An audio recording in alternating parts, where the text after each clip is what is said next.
Hi everyone, welcome to the stream. Today we are going to be doing an acrylic painting, and it is of a winter train scene. Now, I happen to be an extremely huge fan of trains, so I'm very excited about today's stream because I've been wanting to do this particular lesson plan for a while. So I hope that some of you join in because I really want to see what other people come up with. Again, this is a very new lesson plan for me. I've never done it before, so we're kind of in this together. We're all doing this for the first time. That means that mine may or may not turn out like the reference photo, and that's okay. What I do want is for everyone, if you see my Discord channel right here, I want everyone to go out to that channel and join. There should be a link on my page that says Discord. Just click on that, and that should be the invite link that will take you to the Discord app. This is important because this is where I upload all of my reference photos, and having a reference photo when you're working on your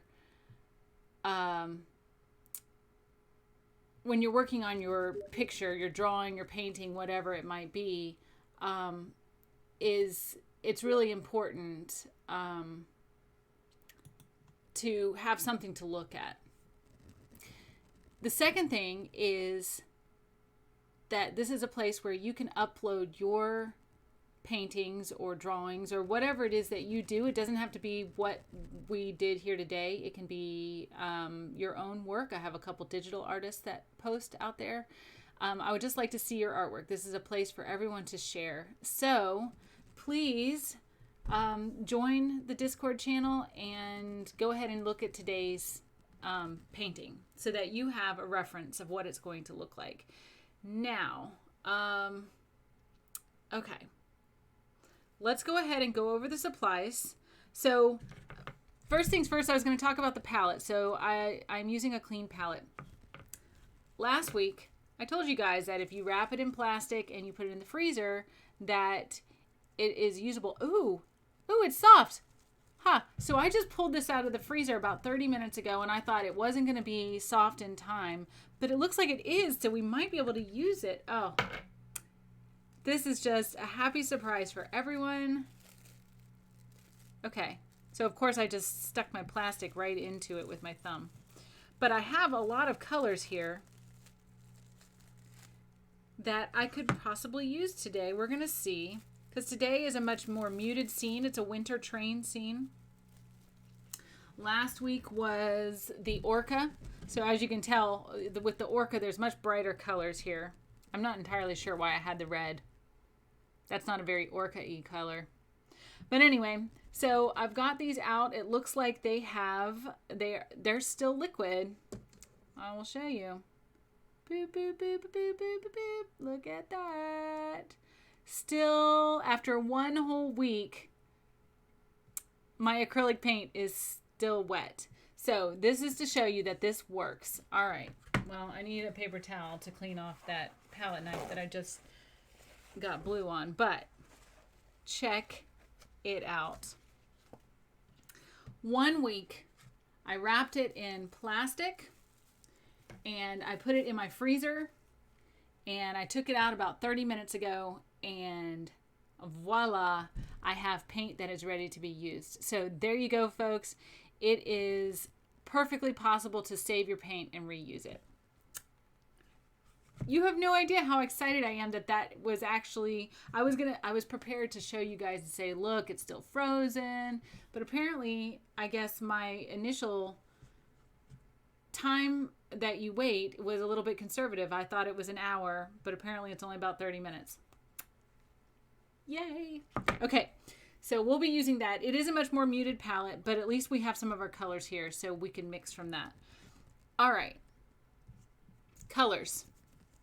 Red, yellow, blue, white, and brown. All right, these are the colors we use. Now, the very specific colors is I've got naphthol red, cadmium yellow medium, phthalo blue, titanium white. The titanium is important if you're using tube paints. There's zinc white. There's another one that I can never remember, but anyway, zinc it's another metal name. But titanium is what you want. Zinc just changes the tone of a color, whereas titanium actually lightens the color, so that's important. And then burnt umber. However, if you go to the store and you buy like Liquitex basic paints, I don't think they have these kind of names. I think they're kind of like a blue, a yellow, a red, that type of thing. I'm not entirely sure that they have like kind of the fancy artist hue names. So it's fine if you just have a red, a yellow, a blue, a white, and a brown. That will work. Okay, that done. If for some reason all you have access to is craft paint. So craft paint is the kind of paint you can get at Michael's or Hobby Lobby or any of those kind of stores. It comes in a bottle. It's very liquid. If you get this kind of paint, it is very liquidy, meaning that when you go to pour it into this, it's not going to be caked up like that. It's going to be actual liquid. So whenever I tell you to mix water or water down something, anything like that, you do not do that. You go ahead and use this. And also you're going to need to do thinner coats more often. This stuff will dry pretty quickly, but you need to do very thin coats, because if you do anything thicker, it won't dry very quickly and you're going to end up being kind of behind me. All right, we've got some water. We've got a canvas. I use 9x12. Now the canvas is a little hard to see because I've got white paper, and we're basically going to be painting a white background around part of it because it is a winter day. So I'm going to do my best to make sure you can see what's going on the canvas. Palette knife. If you don't have a palette knife, you can use a plastic knife that comes like in a to-go, some kind of to-go wrapper. 2 paintbrushes, and we are going to be using both paintbrushes today. This is a filbert or a wash brush. It's a 3/4 wash brush. It would be about a size 10 or a 12 filbert. Filbert just means it's a flat brush that's got that curved top. This is a round brush. This is a size 6. You can also use a size 4 or 8, and all the round brush means is that it's pointed at the top. I also have a paint pen. This is actually the same color I used last week, but I think gold will work for today's painting. What this is just for signing it in the corner. And I've just found a paint pen works easier than trying to paint with a brush. I also have matte medium, Liquitex matte medium. You do not need this. In fact, I may not use this today. I don't always use this, but it is something other than water that will give you a little bit more control over your paint, but it still waters it down, so to speak. Like, it makes it more liquidy, and it also helps keep it from drying too quickly. But it gives you a little bit more control versus water, which makes it runny and kind of gross. But for the most part, we're not putting so much water in that we really need that. So I think we'll be okay without it. All right. I'm going to put these down because they're casting a little bit of a shadow on my canvas. And we're going to go ahead and start. All right. First things first, we're going to mix, and don't forget your paper towels. I know I mentioned it earlier, but that was not part of the supply list, so just a reminder. And also, I am wearing an apron. I highly suggest with acrylic paints, you wear an apron because this stuff is messy. Watercolor is like, it doesn't matter as much. I mean, it can still stain your clothes, but watercolor is not nearly as devastating as acrylic. So, all right. We've got some colors to mix. Now, I already have a black, and I've got a lot of it because of that orca. So I'm not going to worry too much about the black. But I need to make a dark green, a light green, a light blue, which I already have there. And that's kind of a purplish blue. So really, I may need to make an actual light blue. Just so you know, this stuff here is pretty dry. It's a little tacky, but I don't think I could use it. Okay. Let's start with our dark green. All right, here's the secret. So the secret with black is it's brown and purple, right? Brown and red plus blue. All right. If you take out the red, you will still get, especially because this is a warm blue, you're still going to get a little bit of a black, but it's going to actually end up making a very dark green. The reason why, and I know that sounds weird, brown and blue, doesn't sound like it makes green. This particular brown, burnt umber, is actually a very dark yellow family. It's in the yellow family. So by adding a little bit of this to a little bit of this, it actually is going to add yellow to it, which of course yellow and blue make green.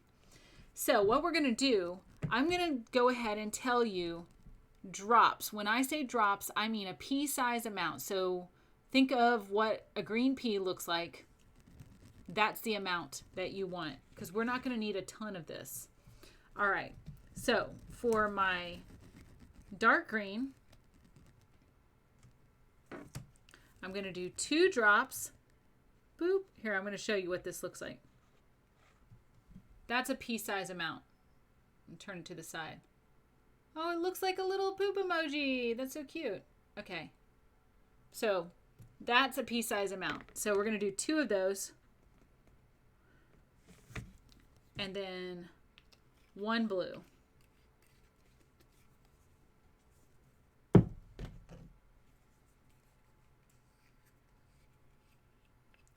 Boop, boop, boop. Oh, you know what? I actually already have some blue on here. I sure do.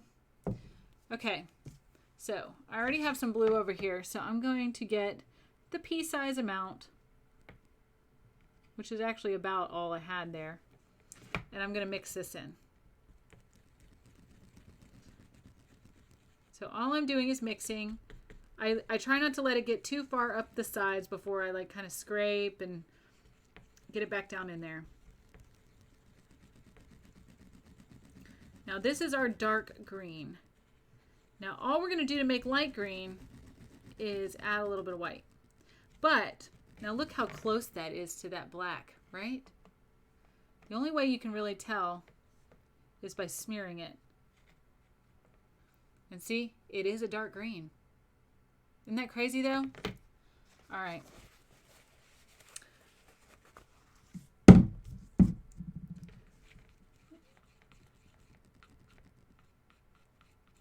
Okay, I'm trying to, since we're using basically the dark green to make the light green, what we're going to do, we're still going to do our drops. So remember, it was 1 drop of blue,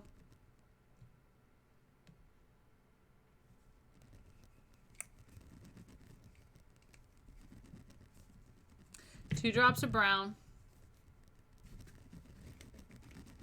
It's making me nervous. I'm going to set this down because you guys can't see it, but I have my second monitor is actually right there. And so every time I am holding this and I go this way, I'm afraid I'm going to do things like that, for example, and get paint on my monitor, which would be not a good thing. So I'm just going to set that down. Okay, 2 drops of brown. We're going to be using the light green for a lot, so it's okay that we're going to have more. All right, so what we're doing right now, if you're just joining us, don't forget to go to the Discord channel and look up today's reference photo. We're doing a train. What we're doing right now is we are adding, we're just mixing our colors first. So we made a dark green. I reused last week's colors by freezing it, wrapping it in plastic and freezing it. And so they are reusable. The black is 3 drops of brown and 1 drop of blue. Or from last week, I had a little bit of red in there because it was a purple black. And that's okay. The dark green is 2 drops of brown and 1 drop of blue, excuse me. We're making a light green, which is 2 drops of brown, 1 drop of blue, 3 drops of white. So I do have some white in here, but I'm going to actually, oh, nope. I thought maybe it was dry. It's not dry. Found that out the hard way. Okay. So, can't get my white open here. Here we go. All right. So it's going to be 3 drops of white. So a drop is equal to a pea size amount. The size of a green pea. 2, 3. All right. This looks like a lot of paint, but light green actually is going to be used in a lot of our painting here. All right. So I didn't clean. Our light green is just a different version. It's just adding white to our dark green. So I didn't clean my palette knife to mix the color because, I mean, we're just mixing that color in. Now, if for some reason our color turns out a little bit too teal, we can just add a little brown and that will yellow it up a little bit. So I'm mixing, mixing, mixing. It's going to make kind of a grayish green color because, of course, we're not adding yellow, we're adding brown. And remember, brown dulls the colors. White dulls the colors, actually, as well. So everything, a lot of adders actually dull the colors. Okay. So that's our light green. All right.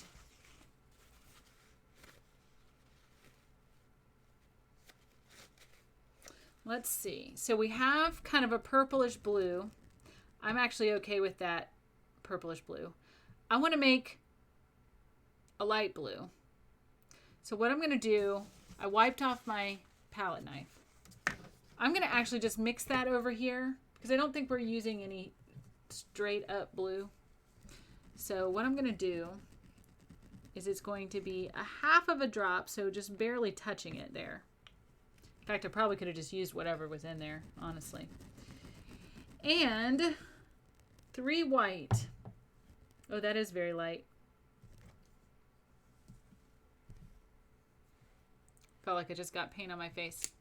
You have to be careful when you're an artist. There's things everywhere that's trying to attack you. Your paint.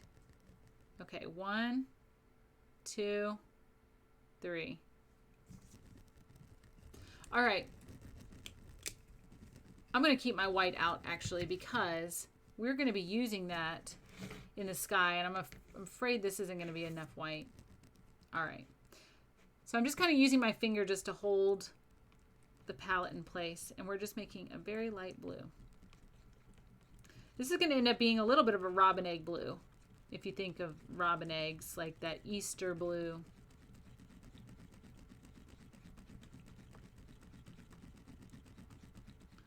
All right. Okay.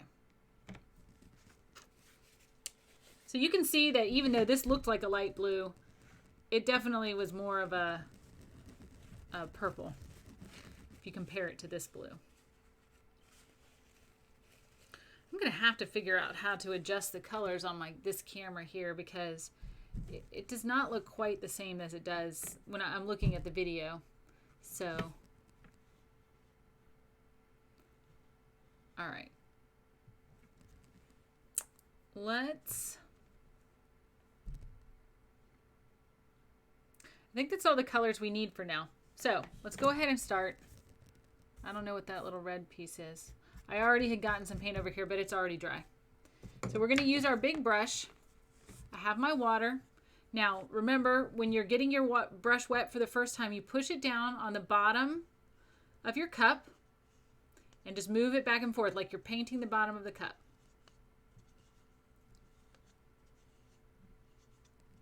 Okay, and you should see some bubbles come to the top because you're getting the air out of it.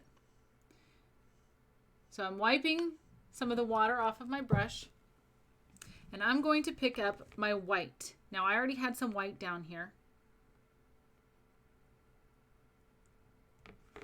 Now, especially right over that spot that I messed up, I'm just going to go ahead and get that. But we're going to paint our whole sky white.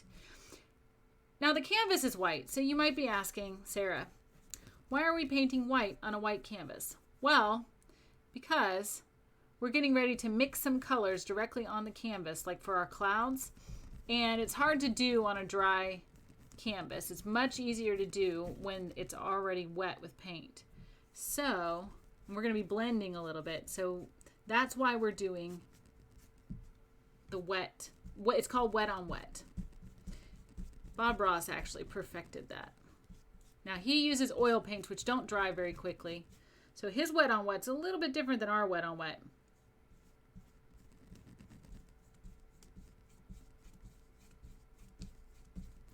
All right, so we're getting our sky covered. I knew I was going to need more white, so I'm going to plop some more white down in there. Get a little bit more water on my brush.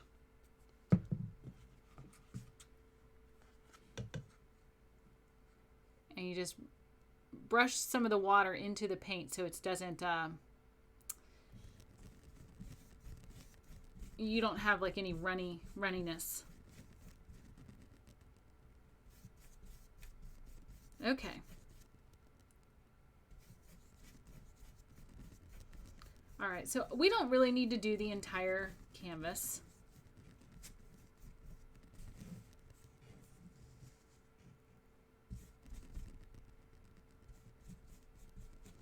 All right, what I'm going to do is I'm going to pick up a little bit of my light green that I made.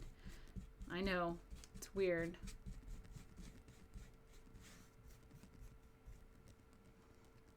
I'm just going to lightly touch it with my brush. Hardly anything.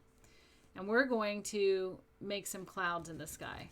But because our paint is wet, and I'm just shuffling back and forth, because our paint is wet, it blends with the white and makes it more of a gray color.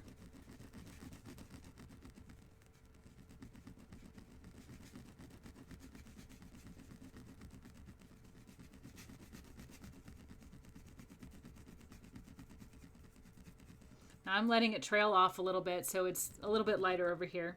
I'm going to do another one. So again, I'm going to just very lightly touch it. And let's see, I will do a cloud right here.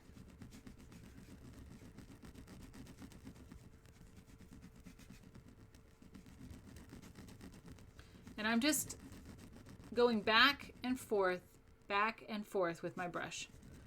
Nothing fancy. I'm just doing a little shuffle. A little shimmy, a little shuffle. Now, our clouds, this is kind of a morning. So we're going to be painting. I'm getting a little bit more because I'm going to do a little dark over here. Our painting, because it's in the morning and it's winter, so we've got different casts of things in the sky. We're going to be painting a little bit of the blue and the purple underneath our clouds. So I'm going to keep my brush. I'm not washing my brush. Let's see.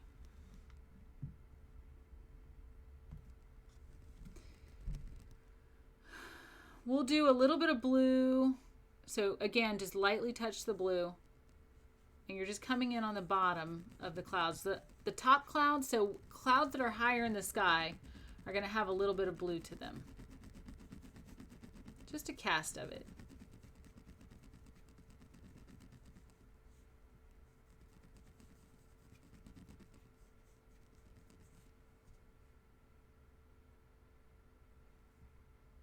So you can hardly even see the blue that I just put on there. I'm going to put just a tiny bit of blue. Like, we really didn't even need all this blue here.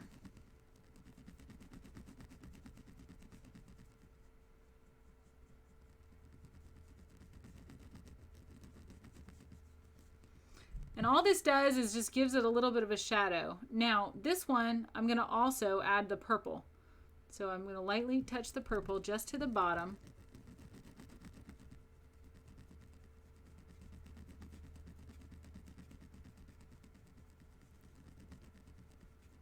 This,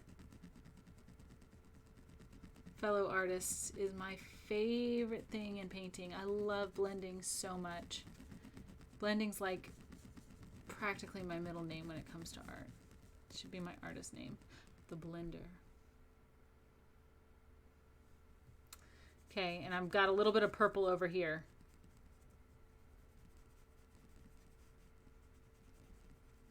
There's maybe a little bit more purple than I really wanted. So we can always come in with a little bit more of our, I'd probably just put straight white. So the other side of my brushes happens to be white. So I'm gonna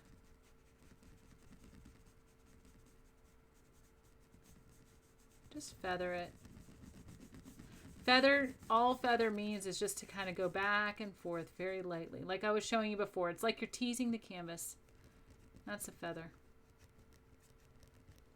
Okay. We're pretty much done with the sky for right now. I'm going to wash my brush. Washing your brush is the same as when you were getting the water on it. You're acting like you're painting the bottom of the cup. So you want to just paint the bottom of the cup several times. You know, wipe your water off this side. And then I use my towel I just sandwich it between a good clean space on my towel. And that makes it dry.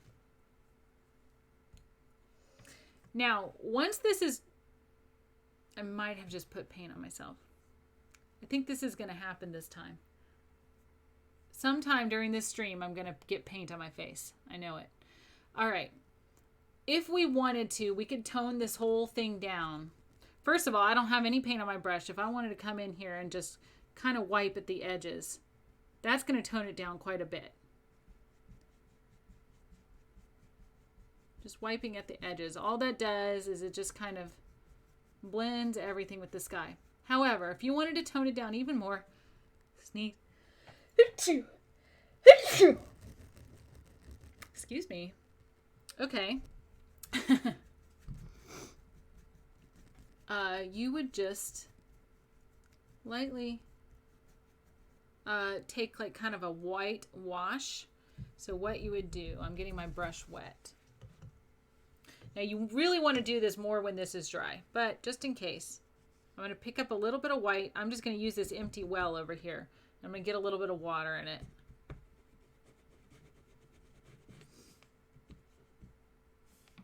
And you just go across the sky with that whitewash. And all that does is tone it down. Now you do want it to be mostly dry. I did not wait, but that's okay because mine was it was almost tacky. But see, it just pushes those even farther back and adds just another layer of interest. And of course, wash your brush after that because we are moving on to our dark green. All right. So what we're going to be doing for our dark green is we're going to be doing the mountains. Now the mountains are going to start up here in this corner almost. Not quite, like maybe about 2 inches down, which is 5 centimeters. So about that far down, we're going to actually, our mountains will start on the left. They're going to scoop down to where our white ended, about halfway down the page. Kind of scoop back up to like this smaller mountain and then come down the side. That's what we're going to do. The reason I'm explaining this to you first was twofold. One, because I know sometimes I move a little bit fast, so I wanted to give you an opportunity to know where everything's going to start. But also because I have a tendency to stall so that my paint can dry. That's what I was doing. I wanted my paint to be mostly dry. So it's all right. It's pretty good. So we're going to use our dark green. Now, I do want to get some water before I pick some of this color up. So get the water in there. And if you were ever concerned about it, you can always start at the bottom where we don't have any paint. So what did I say? About 2 inches, about 5 centimeters, so right here.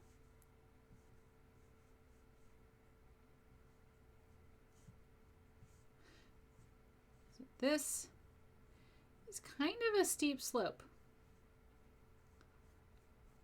If you look at the picture, the reference photo, I probably could use a little bit more brown.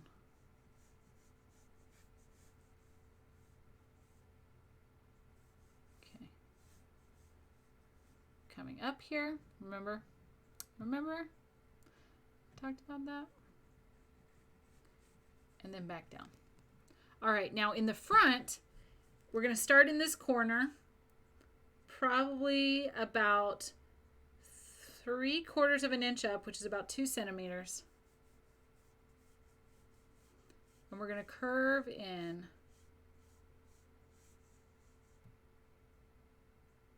Actually, you know what? Let's do this. We're going to let it dry. Let's just do the whole thing.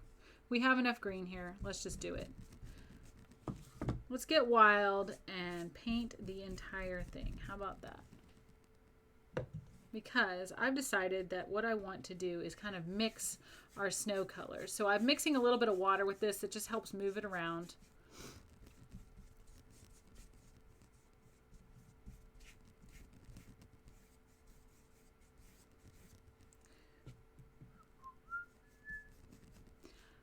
Whenever I'm working on art by myself, I like to listen to music.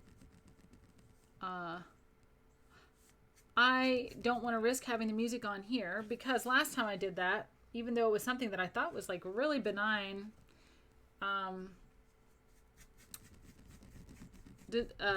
Twitch muted the first part of my stream. So I don't want to risk it. So I am not playing any music, but normally I would play music because it's nice to have something going on in the background when you're painting or drawing. I highly recommend something. You can do something that you sing to, but it's really nice to have something instrumental like you know, classical music or something like that is really nice.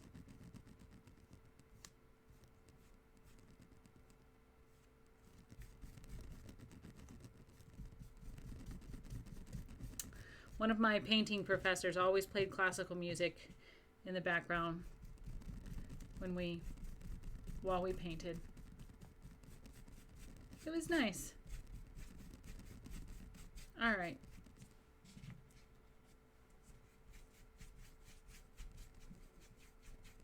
I'm gonna get my paintbrush just a little bit wet because it's starting to get hard to move around. We wanted to get in all the creases. You know, your canvas has like a little bit of a texture to it. And that's so that you can do dry brushing techniques. But the problem is we don't want a dry brush right now. Right now, we want it to cover. And in order to cover, that means we need it to be a little bit wet. So you just get some water on there and that'll work just fine. I'm just getting a little bit of extra dark up here in the mountains. Okay, now we need this to dry. It's actually super important because we're going to be adding our snow, which is white, directly onto the green. So I'm just continuing. I know it seems counterintuitive, but I'm continuing to paint back and forth because what this does is it makes it an even coat and it helps it dry faster. Eventually, I'm not going to be painting anything. Like, there'll be no paint moving around with my brush. All I'm doing is just kind of gradually moving stuff from side to side.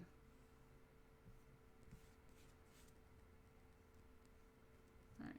We're going to pause just a minute here and let this. Now, this is very dark. This almost looks black in the... I'm going to hold this up and see if you can tell that it's green. Nope, it doesn't... maybe a little bit if I tilt it, you can see that it's green. It looks, I'm going to have to work on my camera's colors.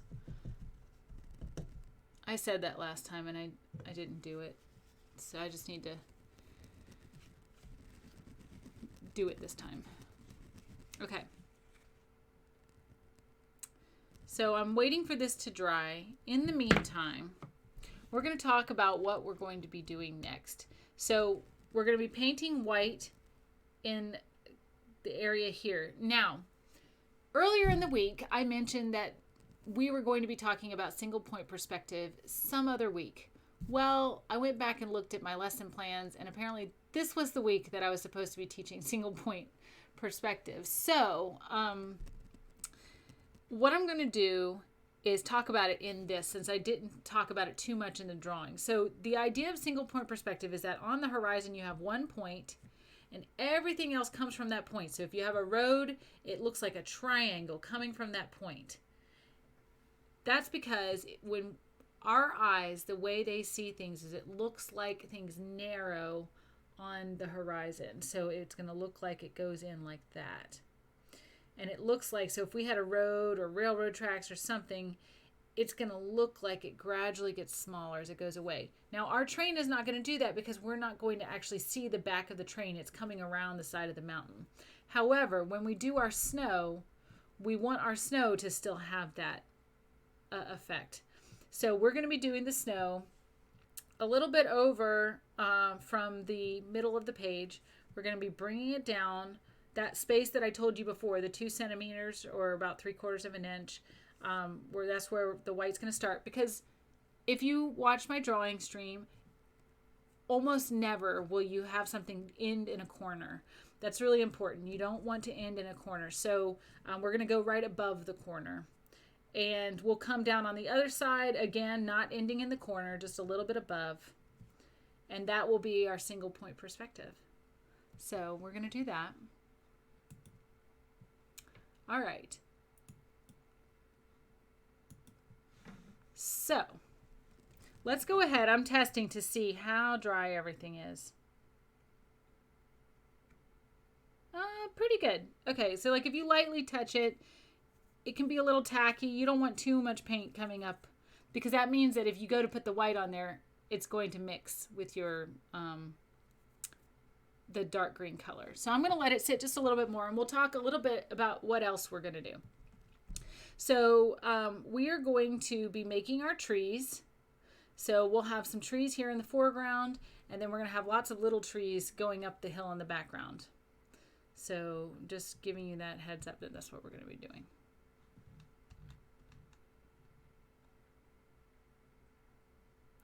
All right. I think we should go ahead and start. I'm going to, my brush is already dry, so I'm going to get a little bit of water on it, and I'm going to pick up some of this white. All right.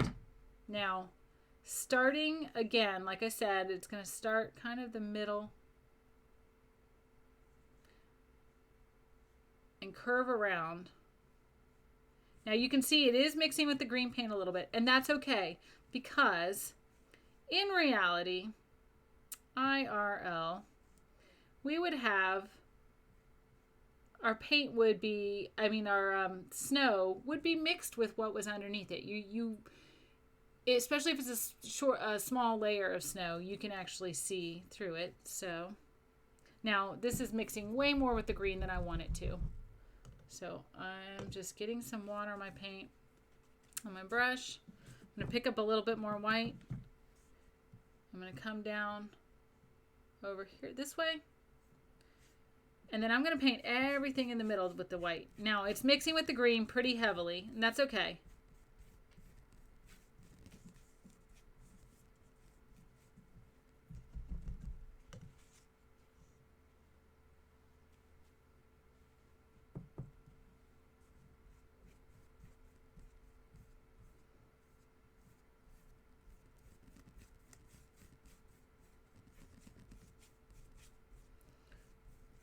In fact, it's not even a light green. That is like aqua. Well, so what I may have to do is I might have to go grab my hairdryer because I need this to be more white than this. It's okay that it mixed because it gives us some layers. So it's not a problem that it mixed, but I do need it to be more white than that. So what I'm going to do is I'm going to run over to my hair dryer and I'm going to dry it very quickly because now I've just added more paint to it. So I'll be right back.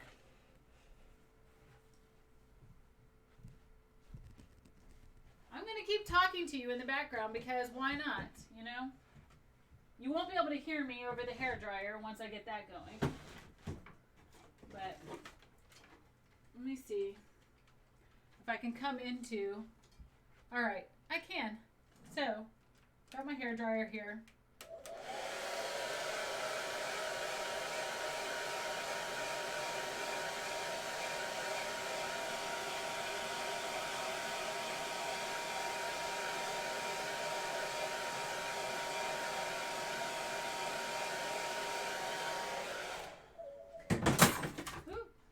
also knocking everything over apparently. Okay. So this should be pretty dry. All right. So now what we're going to do, by the way, the thing about the hair dryer, you always want to keep it moving back and forth, because if you hold it in one place, acrylic paint will start to burn. And it doesn't smell good, and it looks gross. It'll like bubble up on your painting. It's not pretty. Okay, so let's try this again. Get a little water, get a little bit of the white paint. There we go. See? We just needed it to be a little bit dry. Now, if you're doing this, if you're following me at home, you may have to pause. Pause. I mean, you can't pause my live stream, obviously. Ah, yes. Hello. How are you? The hairdryer is an amazing friend to the artist. Yes. So many times that's come in handy. You know what else is really handy if you actually are, especially if you like work at a craft store, which I did work at Michael's.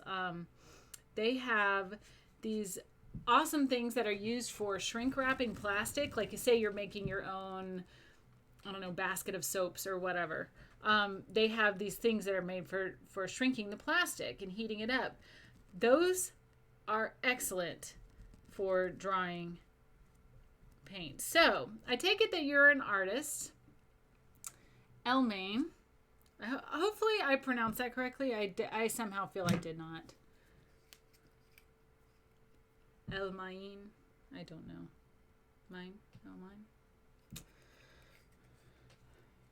Trying to get me to do phonetics on a Friday night.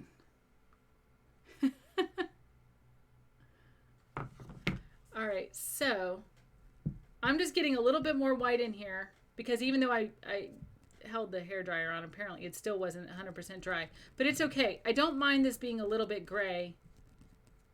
But there are going to be a couple of places where...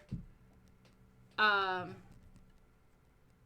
so you don't paint with acrylics. Do you paint with oils, or do you do more drawing, or what's your art medium?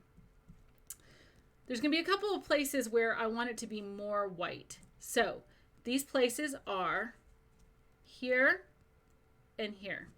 So what I'm going to do, I'm going to take some pure white and just kind of chop it in there.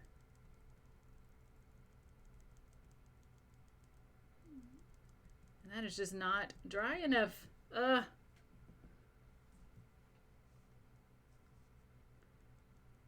Here, I'm just doing short strokes, choppy strokes.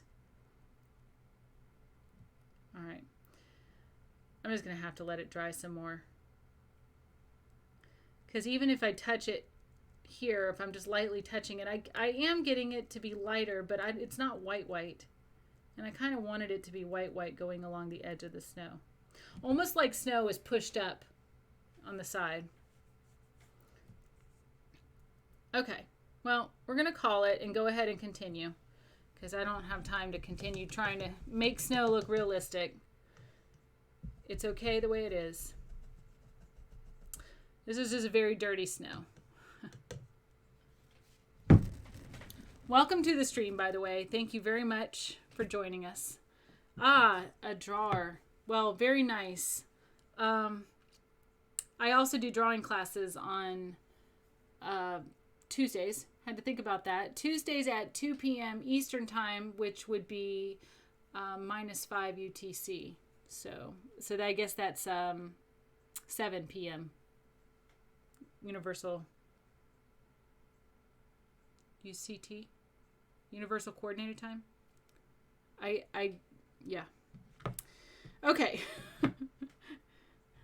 All right. So next, what we're gonna do is our trees. So we're gonna go ahead and put our big brush down, our filbert, and we're going to get our small brush, which we need to get wet.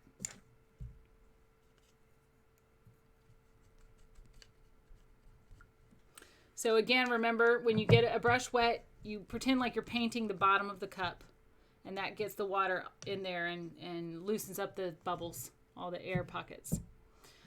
All right, so we had already, I used most of my dark green paint. I don't think there's enough left for me to use. I'm going to just skip on over I might have to make some more. I got a little bit on my brush, so we'll see. We're going to have some little trees here in the background. Yeah, that's not enough green. Okay, we're going to mix some more. So remember, our dark green was 1 drop of blue, 2 drops of brown. And the reason that the brown works is because I'm using burnt umber, which is in the yellow family. So just to show you, I'm mixing this here.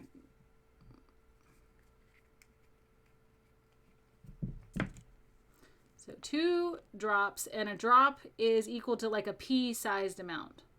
Okay, so we're just making more dark green.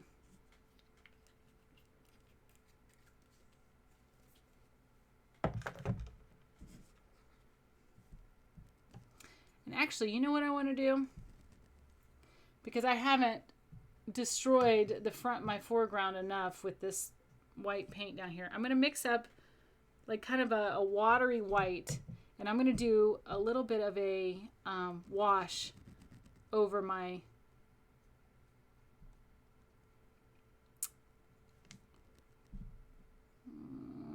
okay. Oh, now it's going white. You know why? Because that paint was really, really dry. Okay, so I'm just getting pure water. It's still going to be darker than this area because this area blended with the green that was underneath it. And all I'm doing is just making this like a wash, like a white wash over the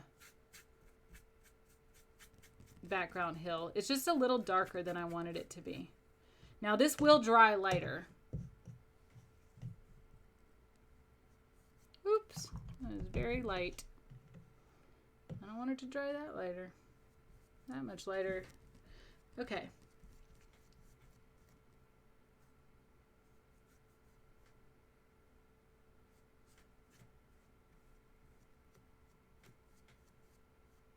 All right, there we go.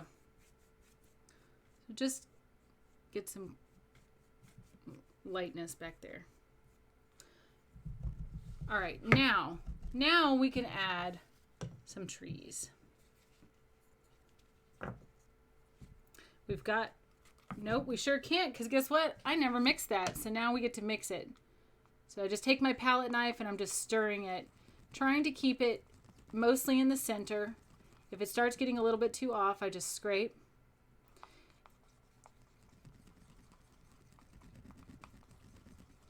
If you ever find that you've got a little bit too much of a teal when you mix this color, you just add a little more brown. But I think this is going to be fine. And it looks a lot like my black, but once we start painting things. All right. So let's go ahead and wet our brush again, just because it's been sitting out for a little bit. So I just want to get it nice and wet. We're using the small brush, the round brush. It's got some water in it, so I'm going to just pick up some paint and kind of mix it around just right there on the palette. And what that does is it makes it like a watered down paint. So it'll flow more easily. Okay, so I'm going to go over these very slowly. I'm going to have one tree that's kind of going this way.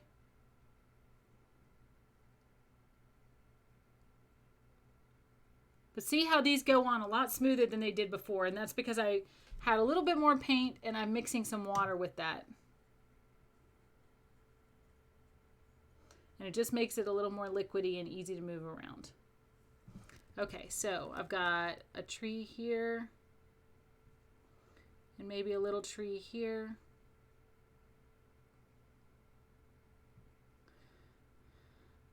When I start painting trees, I start to sound like Bob Ross. Like maybe a little tree over here. All my happy trees.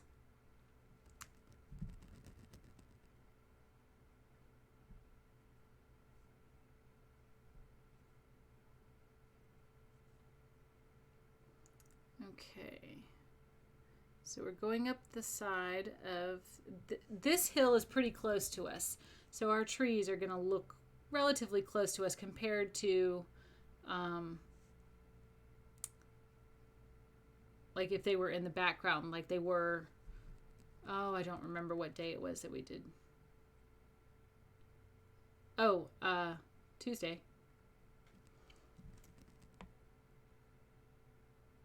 So yeah, all right. So what we're doing today, first of all, if you would like to, if you notice down at the bottom of my screen, I have a Discord channel link on there, and further down on the page, there's a Discord button.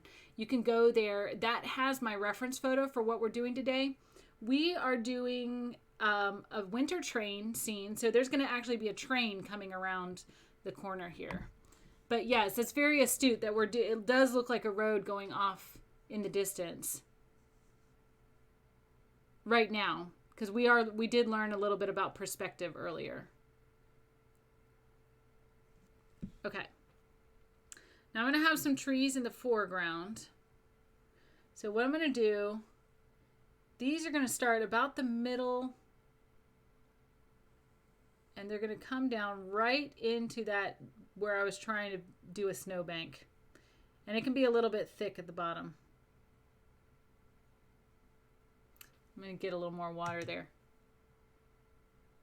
So yes, we're doing a train. I really, really love trains. And I've been wanting to do this lesson plan for a while now. So I'm finally getting to do it. It's my last winter themed painting or drawing of the season, because I'm moving on to springy stuff.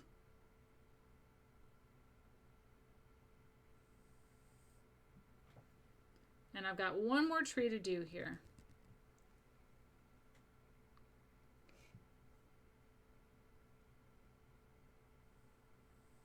These trees are pretty close together.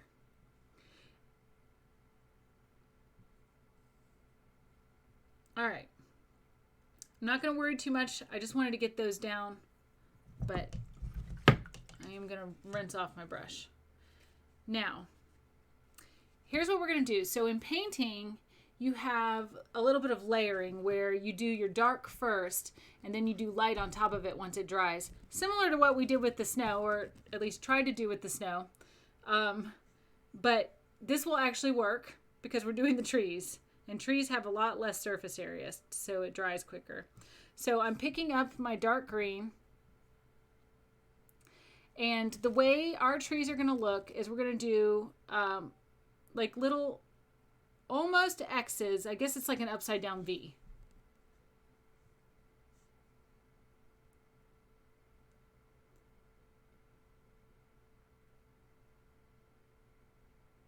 And so I'm just doing very sketchy upside down V's. I will say, since you're a drawer, you might like acrylic painting because it's a lot like drawing with a brush, because it dries so quickly. Usually, unless of course I really want it to dry because I need to paint over it.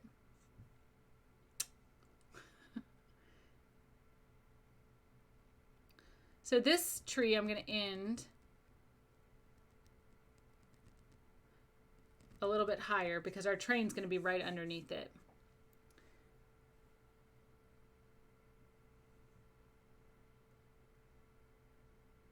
So I'm doing more V's, more upside down V's. But yeah, I like acrylic painting. Now my favorite is watercolor. And I will be teaching a watercolor next Friday. I try to do my painting classes every Friday and my drawing classes every Tuesday, just to keep it consistent. All right, let's see. This one has like some sparse branches up at the top.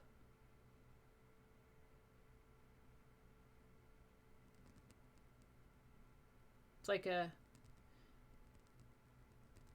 I'm just kind of dotting it because I'm thinking that maybe that one was like a deciduous tree that's like on its way out, or maybe got stripped by something like lightning or something hit it. I'm adding another tiny little tree here. Okay. So get some water. I'm going to pick up some more of my dark green.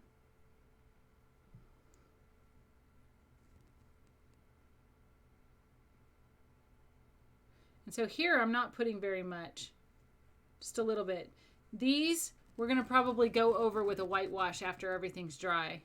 And it's going to make it, it's going to push it back into the distance a little bit. Ah, still lifes, yes. And I did a still life at some point with, I want to say watercolor. That's what we did, strawberries. I will do more still lifes as we go. And of course, you know, it's not a live still life, so it's a little different. I'm guessing you probably did a live still life.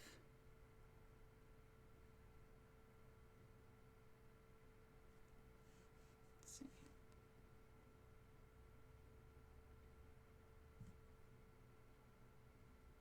All right. So now I'm getting back into my upside down V's.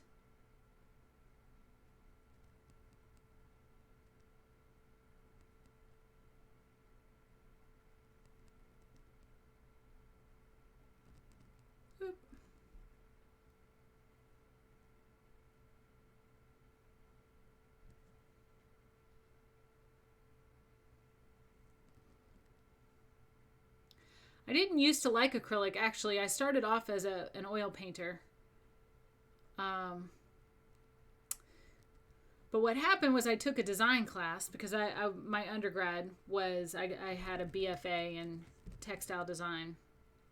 And we had to take like a basic 2D design class. And my design teacher was an acrylic painter. So she had us do acrylics. And at first I thought I was going to hate it because I had always done poorly with acrylics. They dry too fast. I like that with oils, you know, it takes forever to dry, so you can continue to manipulate and you know, do all kinds of fancy stuff. Blending, I love blending. Almost like what I was doing earlier. But turns out acrylic's not so bad. I was just being harsh on it because I had not had good experiences up till that point, but that really wasn't the acrylic's fault. That was my fault for not having really the patience to learn how to use it properly. Your nightmare with oils is blending or that it never dries?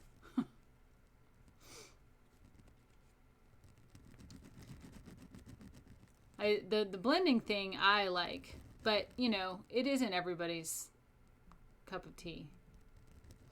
All right, I'm letting this dry a little bit, guys. So if you wonder what I'm doing and why I'm being chatty instead of, it's because I'm wanting this to dry a little bit.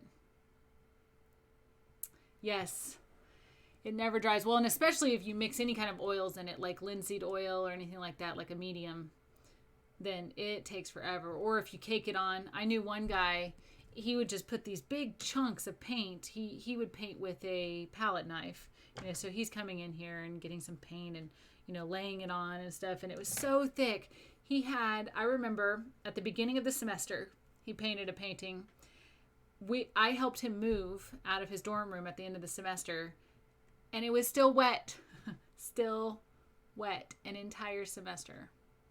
It's a very long time, but it was just that thick, you know, and he had mixed like linseed oil with it too. So it was thick and oily and yeah. All right. So I still see, like if you kind of tilt your head, you can see if there's still wet paint just because it's got a shininess to it. So I'm just going to wait just another second and then we're going to do the white, wash just like we did before. I still actually have some of my whitewash. I just need to add a little bit of water to it. All I did was take acrylic paint and just water it down. It's adding water to it.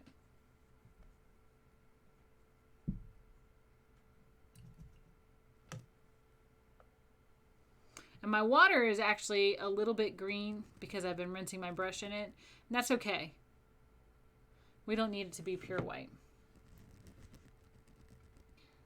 So what I'm going to do before, this stuff isn't totally dry yet, but I am going to come in here and I'm just dabbing it, putting white up here.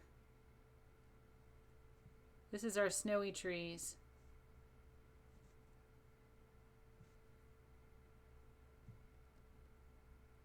I'm just dabbing the paint on here.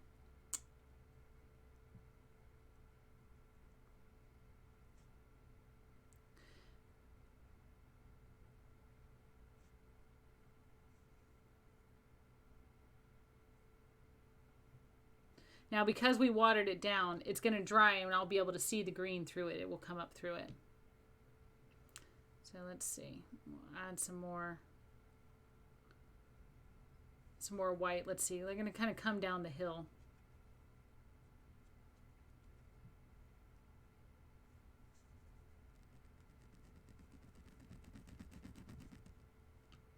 And I'm painting right over the bottom of these trees because, not the trees up here, but the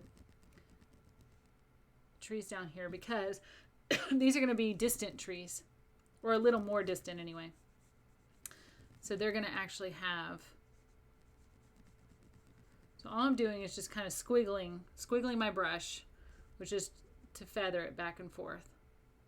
Yes, I am only using 2 brushes. I'm using a size 6 round brush and a 3/4 wash brush, or this would also be called like either a size 10 or 12 filbert. Good question. But yes, we just use the 2 brushes. Sometimes I get away with only using 1 brush. And I use these exact same brushes with my watercolors. So it's a little bit of a cheat, but you know what? It works. There's no need to buy new brushes because acrylic and watercolor are a family. All right, let's see. I'm going to do some kind of bushy, just very choppy, bushy places here in the front. I'm just dabbing my brush.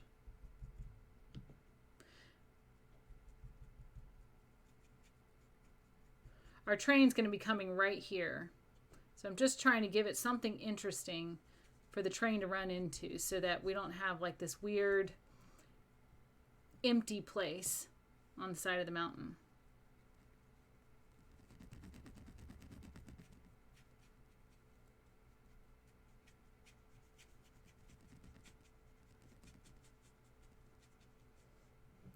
And in fact, we can even pick up a little bit of our light green and just kind of come in.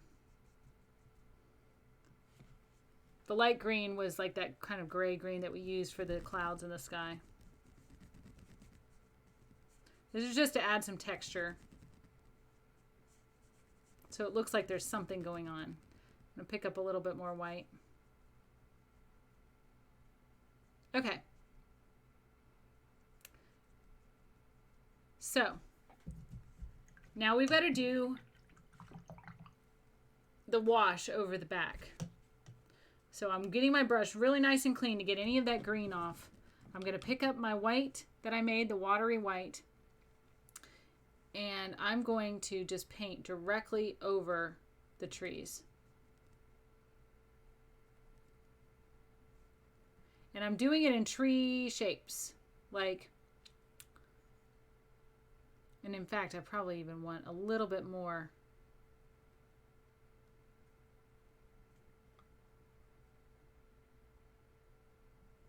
But maybe we even do like the V's that we did earlier. See if we can get some of those V's in there. V, V, V, V, V. Upside down V's.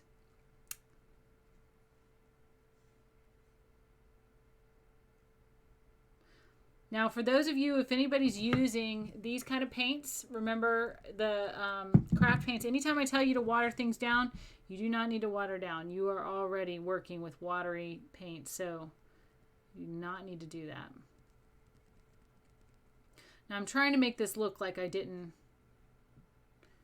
just try to paint over because I messed up or something like that. So that's where that cloud in the background kind of helps with that. All right.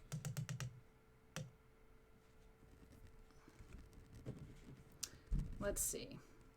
What I might do is get some of this light green and just come in places. And I'm just doing very, very tiny little marks. Just tiny.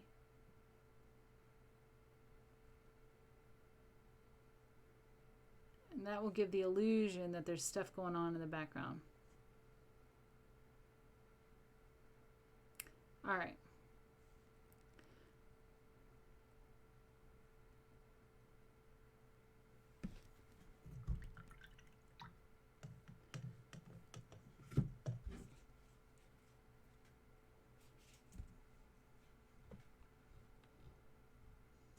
Let's see. We could maybe do, let's do a little bit of white on this hill over here. All I'm doing is coming in between these trees. I'm just painting a little bit of white. But this I'm not going to paint everything. I'm going to leave a little bit of dark up at the top of the peak.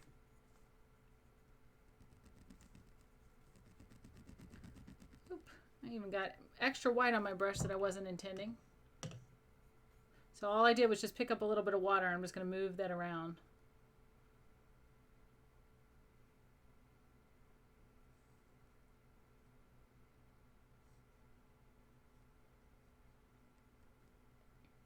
All right. So I'm leaving some dark areas so it looks more sketchy,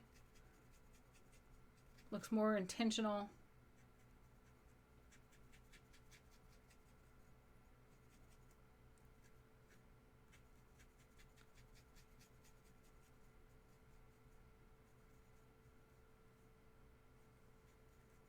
All right.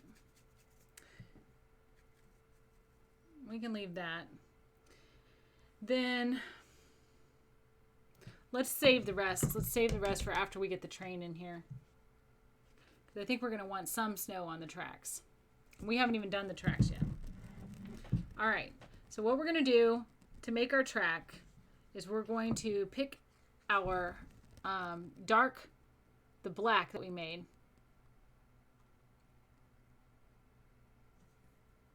I want a little bit more water in mine. I want it to flow very smoothly. Okay. We're going to start back here by these trees, and it's going to actually curve. So see, it's like a little curve, like it's going around.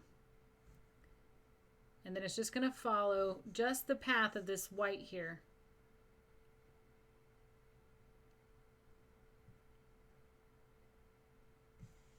Now, because of the perspective, it's going to be much smaller here in the background than it is here. So as we come, you can see how much blue I had in that black.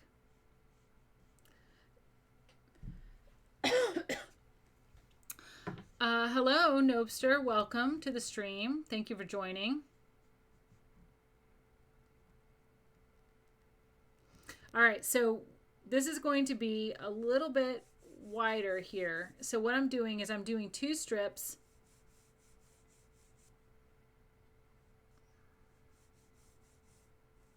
Oops.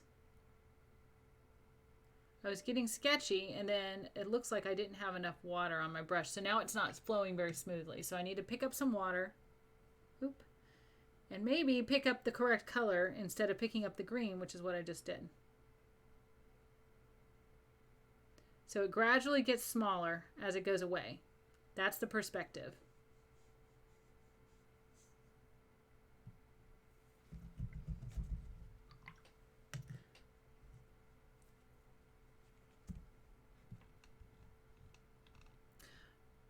All right. Now we want some interesting stuff again going on here. So I'm going to get a little bit of the dark green maybe. and get some grasses going, like just some.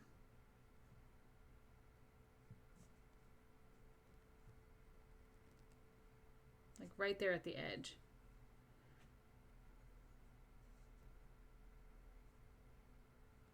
And all I'm doing is just like very short strokes.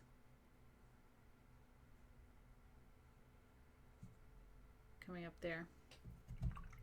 I'm going to go over those with a little bit of the light green. That gives it some depth. And it also kind of tones down that dark green so it's not quite so stark. There we go. We don't need to go all the way around because the train's going to be covering.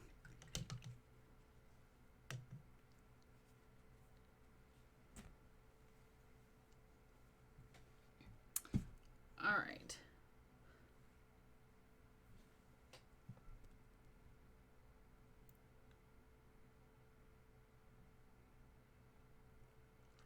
Let's do, I'm looking at my lesson plan if you're wondering what I'm looking at, because I do a lesson plan here. So, okay. Let's do,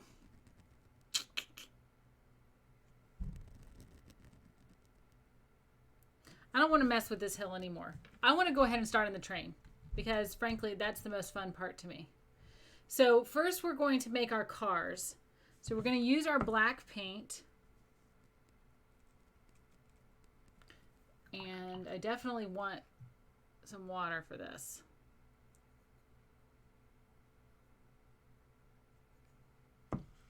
So the first thing we're going to do is we're going to make the actual boxes. Now, these are gradually going to get smaller, and so they're actually following the that triangular shape that we were talking about earlier with the perspective. So let's do this.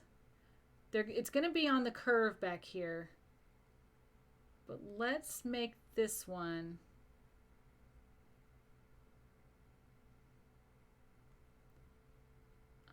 let's see. It's going to be pretty little. So we'll do that. So it's just a little square, but it's kind of at that weird angle.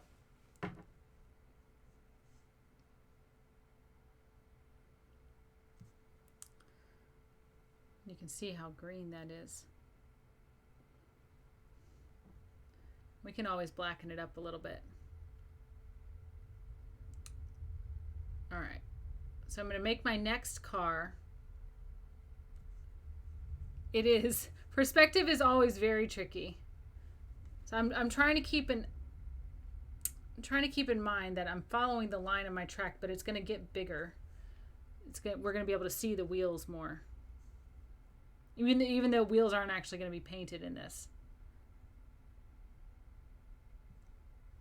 So with perspective, you've got one line coming down this way, like so it's actually coming down like that, and you've got one line going up that way.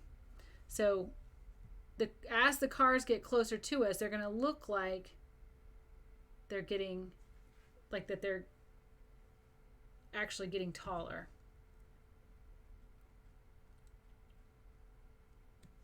Like that. When I do drawing, I like to teach my perspective in my drawing classes, which is why I'm a little bit irritated with myself for missing it on Tuesday when I was supposed to be doing it. I think I have another perspective one coming up that's probably an even better example. So I'll just discuss it then. But with drawing, I'll have you actually draw the lines so that you can see exactly how things are going to fall. And in fact, I think I may even have a whole class where all I do is just teach perspective. Like we don't draw any actual landscapes or anything like that. We just learn perspective, because perspective is it is very tricky. So I'm just being very sketchy with my brush.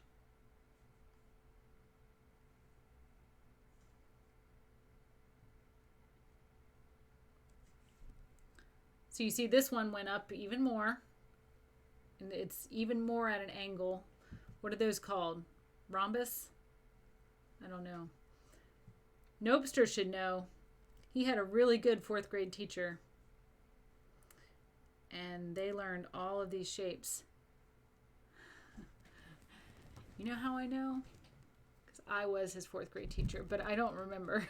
I think that is. All right, so I'm getting a little bit of water.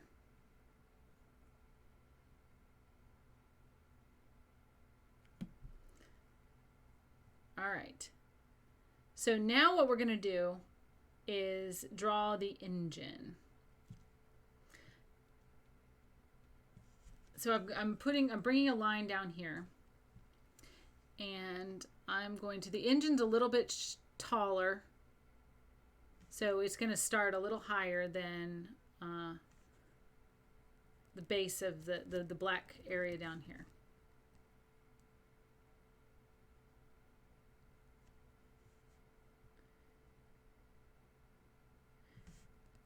Let's see, it's also going to be taller because it's closer to us.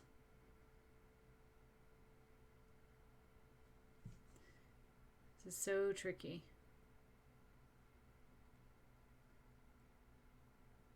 All right, so I'm making a narrow rectangle. Normally when I'm teaching this stuff, I try to tell you to look at shapes.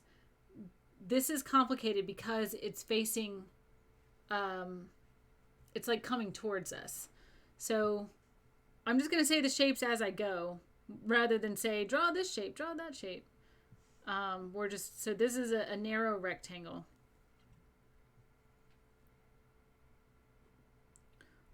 Also, this is my first time teaching this particular one, so. All right. Let's come forward a little bit. I'm just going to bring my line forward. See, we're going over some of those grasses. Okay, and then we're going to angle down, and this will be that, I can't remember the name of it. It's a horrible name, like cowcatcher or something. Nopester, if you're on, remind me what that's called in the front of the train there. That angled bit at the front. It's got a horrible name.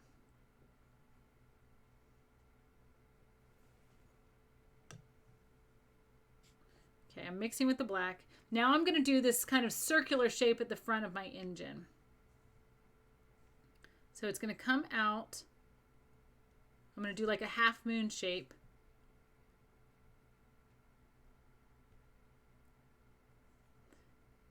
And it's okay if we're just a little bit, the train mouth, it is, but there's a term, and it might be just a nickname term for it, but it's something like cowcatcher or something like that, because if there were cows on the track, it would push them off. But I don't think it was a very nice pushing off. I think the cow didn't probably survive.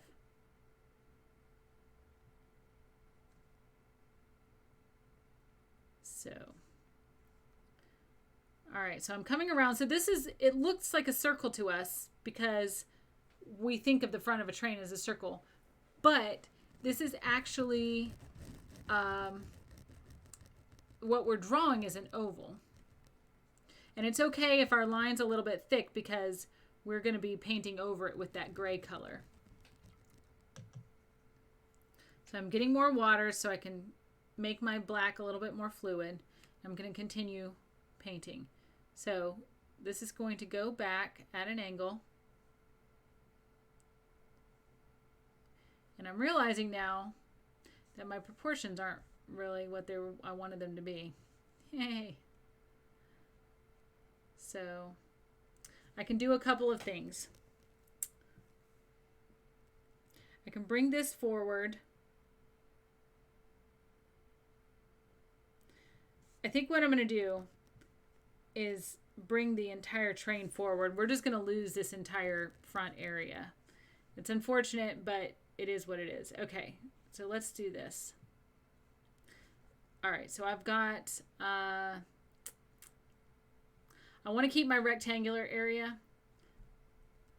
I'm going to do like a little, like the little house type shape there. you know.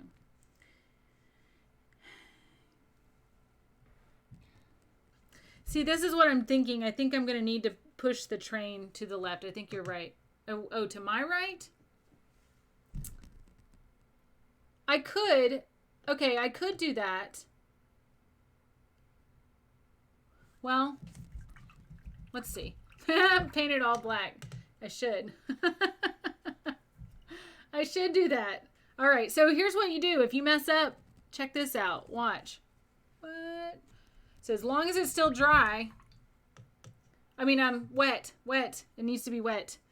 You can paint over it.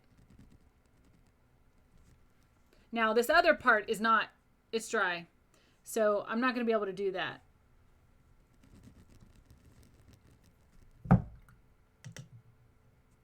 But at least I can save that part. Okay.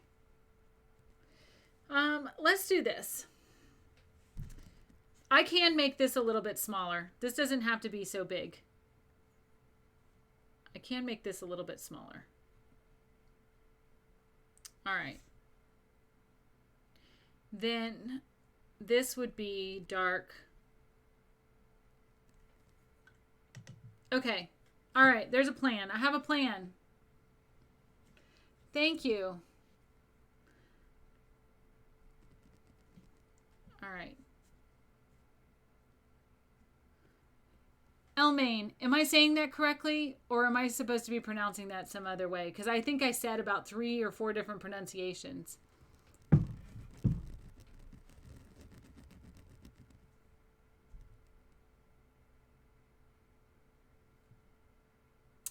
Okay, so you suggested that we paint the whole thing black and then just give the idea of the silhouette of a train.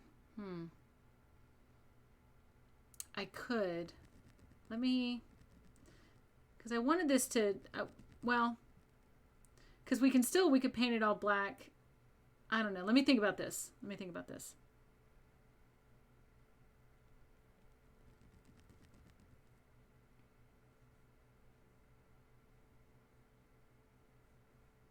So what I'm doing is I'm coming in on the tops.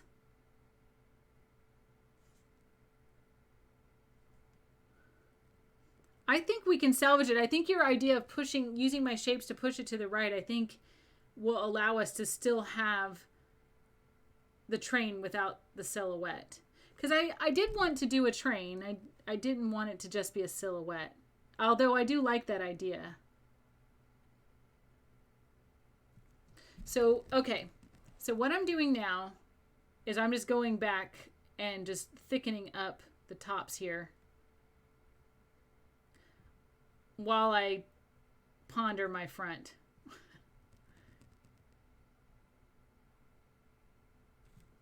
Okay. I'm washing my brush even though I'm using the same color because I had a lot of paint on that brush and I really didn't want that much paint. So let's do this. Normally, by the way, I normally take like a little break at the hour point just to do some stretching and stuff. We didn't do that today. I got a little bit sidetracked, so I'm just letting you guys know how I normally roll. Okay, so I'm connecting this. This is my...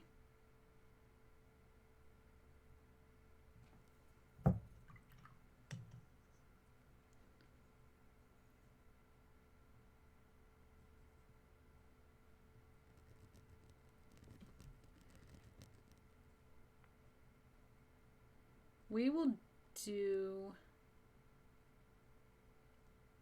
a narrow. Okay, I think this is going to work. It is going to bring it to the left a little bit, but it's okay. This is going to work. Okay.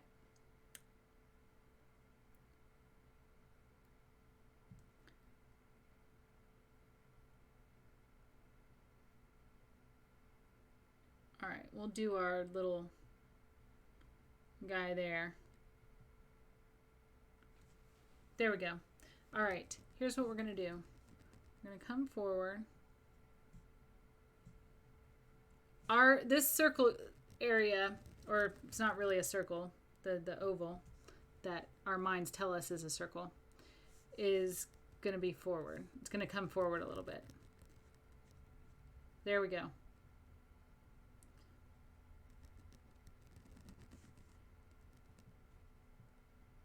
And I'm not too worried about it. Like I said, we're going to come back with the gray.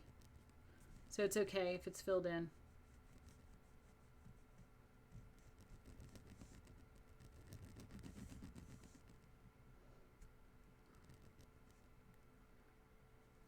I'm going to just paint some black on the bottom here because there's shadow anyway.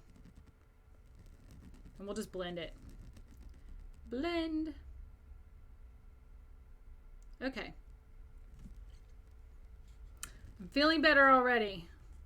So my cow catcher or train mouth or whatever it's called is going to be here. So now our train is really coming towards us. I like it. I like it. It gives it like a very futuristic kind of feel. So now we're just going to paint all of this black in here.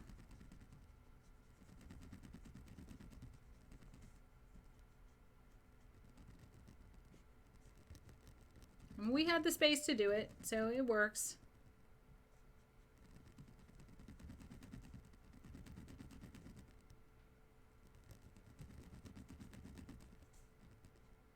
All right. So now everything at the bottom of the train is all dark.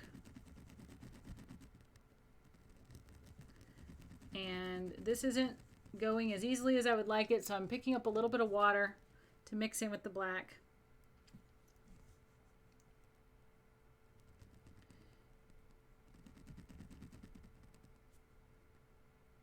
There's going to be some spots where we'll be putting gray in the middle here, but we're just not going to worry about those right yet.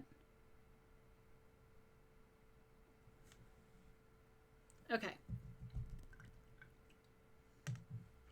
Let's go ahead and get our gray. Let's pick it up. So we do need a little bit of water for this. So I'm picking up that gray. Here's the light. It's a light green really is what it is, but it looks gray, that color right there. Okay. So first things first, I want to paint up at the very front. This is where you can really play with your lines. You can make it very thin in the front by just getting very close to the edge. And I don't mind that this is blending with the black there because it's just going to give it more of an even more rounded effect.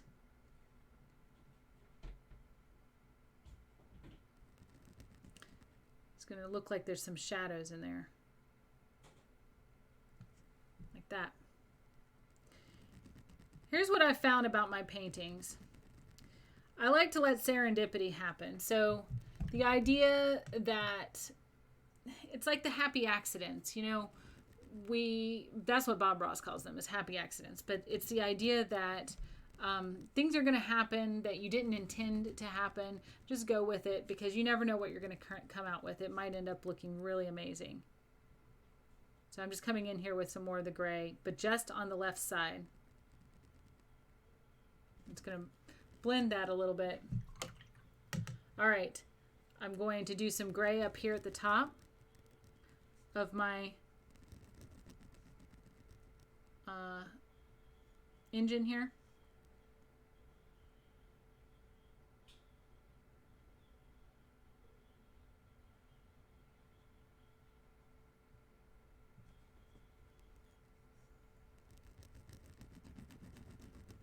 When this is dry, I'm going to come in and do even a little bit more lighter color, but right now, I want to focus on getting this front part of the engine done.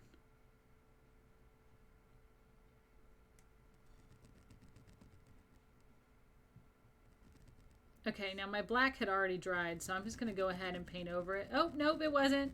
Yay, it wasn't dry. I thought it had. So I'm blending it now. I'm going to show you guys a little blend technique.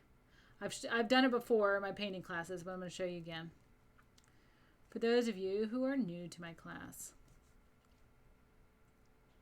Okay, so here's the blending. So both paints are wet, right? I'm going to dry my brush completely, clean it and dry it. And then I'm going to go and do what's called feathering right at the edge of where the two colors meet. Now, it's picking up paint on my brush, so I'm going to continue to dry it and feather a little bit more.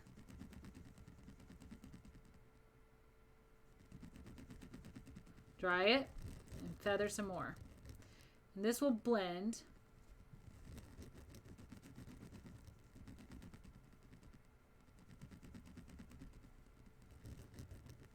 The two colors together.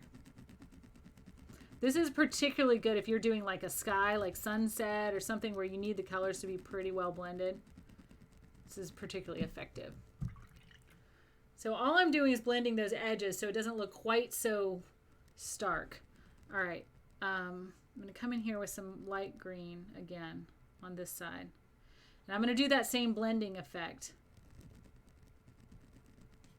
on the, well, hold on, there's not enough there. There we go. Now I'm going to do the same blending effect. Dry the brush, come in right on the edges, and just feather it. Feather just means to tease it, like you're just very lightly touching. Oh, look at that. That still had some paint on there. Well, you can't escape art clean. If you did, you probably didn't do what you set out to do. Art is not clean. I am going to need to get a different paper towel. So that paper towel is pretty spent. The good thing is that acrylic paint is not toxic. Oil paint can be, so I do not recommend painting your hand or using your fingers with oil paint. But acrylic paint is not toxic.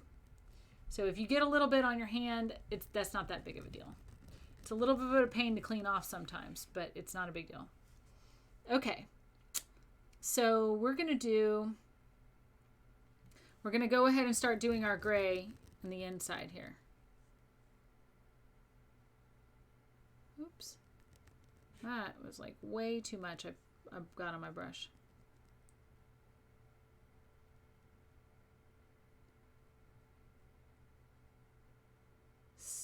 All right.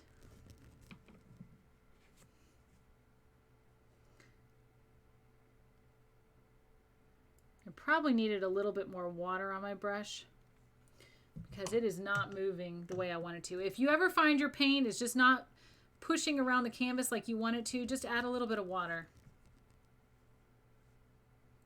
Water just helps lubricate everything. With acrylics anyway. With oils you use different stuff.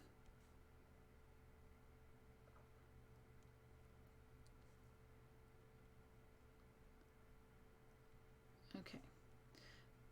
All right, so the paint had already dried down here, but I do need it to be darker down in this corner. So what I'm going to do is pick up a little bit of my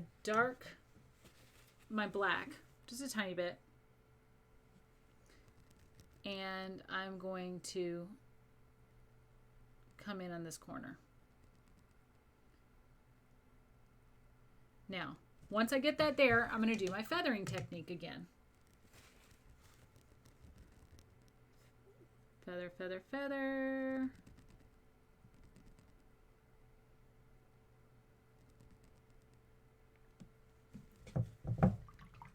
All right. Pretty good. Pretty good. Okay. Now we have, there's like a top bit here, which I didn't do the outline for. So we're just going to do the light green part, and then, now this we're not going to blend with the black. We're going to leave it the light green. In fact, it's really maybe even a little bit of snow, so we might add a little bit of white to it.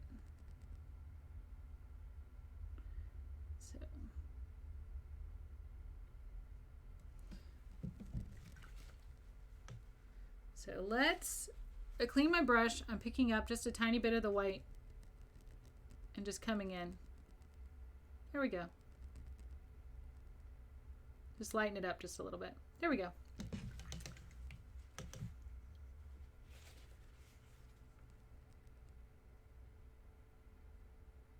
All I'm doing, I have a clean brush. I'm just cleaning, very lightly cleaning up that edge because I want it to be straighter than it was. It's the same thing I did before when I had that kind of mistake area. You just get your brush wet and you go and put the water on there and try to move it around and get the paint mixed up in it, almost like you're making a tint of the paint that's on the canvas. Wipe it up with your paper towel, get some more water, and just keep going at it until you get it done. All right, so let's see. Okay, so now we have gray back here. So we've got a thin strip in the front because we're going to have some windows on the inside. So I'm doing just a thin strip across the top. And I need more water. It's not moving the way I want it to, so I need more water.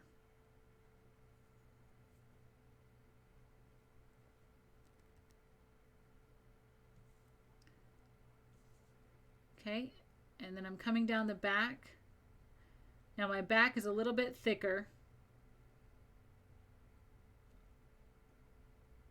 You'd think it would be the front, but it's because we're looking at it at that angle that it's not. But we do need to remember our lines. Remember, we've got our lines going. Windows follow that. So we need to make sure that our windows are going slightly up in angle.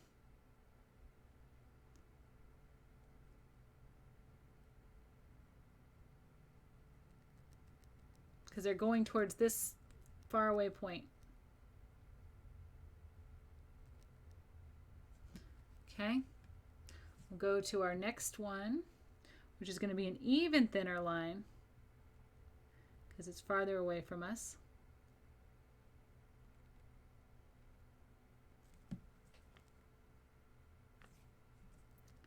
Okay.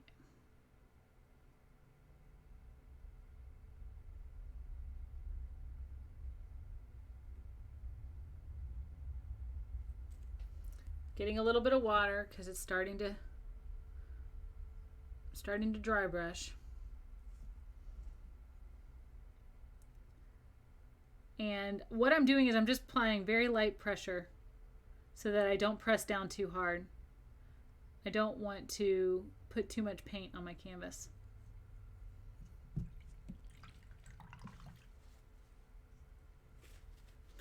I just wiped all of my paint off because it was starting to get overloaded, and when you load your brush with paint and paint starts getting up into this area, you start being able to not control it very well. So, all right, so we'll come across the front. Remember, we're going towards that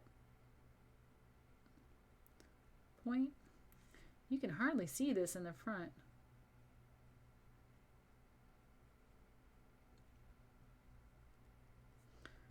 All right, and then our tiny, tiny little car in the back, we can barely see.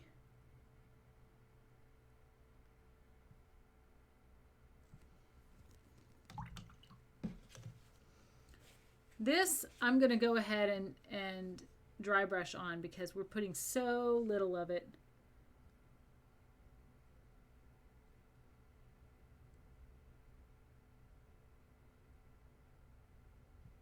Okay. Pretty good. Now, we need to figure out the window situation. So I'm thinking, let me see what I have in my lesson plan for the windows.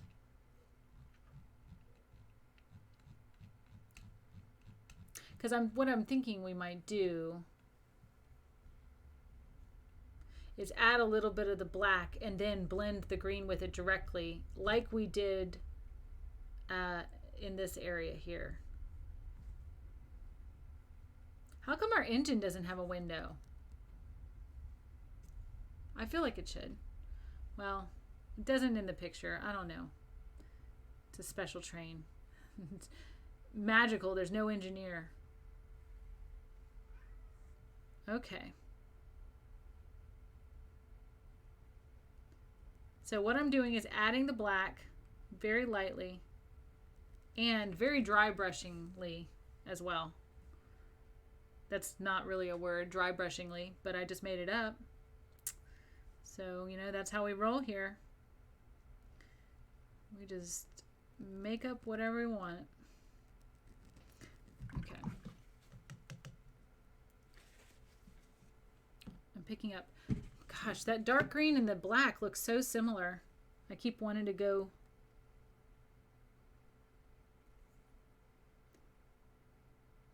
Look at the difference in that. Look how nice of a line that made just from putting water on my brush. It really does make a huge difference.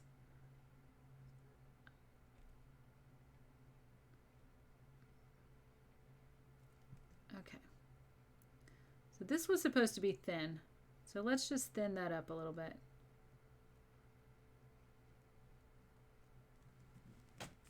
All right, fill it in. It doesn't have to be completely filled in. It's okay because we're going to be adding our gray. So let's get our light gray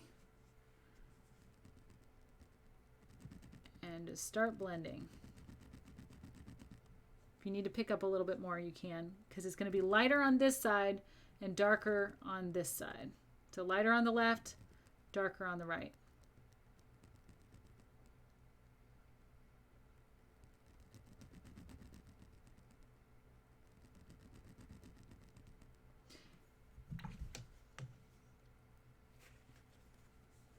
All right, now I'm blending and I want it to go all the way to the top. I don't want to have that black line around it.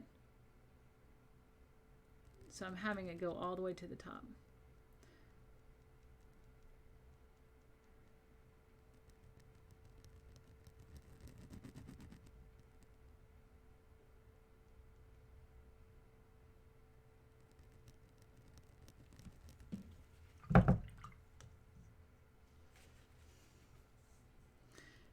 We're doing great on time. I was worried that this was going to go over because usually when I do a new lesson plan, I go over, especially one that I get excited about because I don't know why.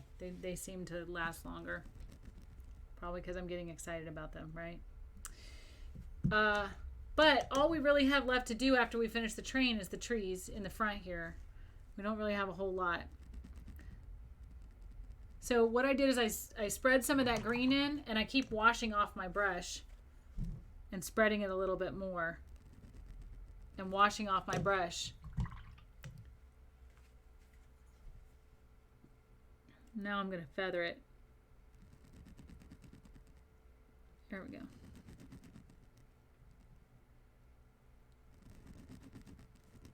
Okay, I didn't get a crisp corner here in the back. That's okay. I'm a lot less worried about that and a lot more concerned about getting this train done and not, you know, having to be a perfectionist. This is something that you,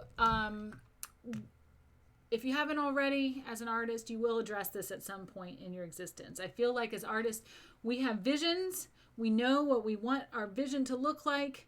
And if the painting does not look like our vision, it messes with our head. And I've talked about this on previous streams before.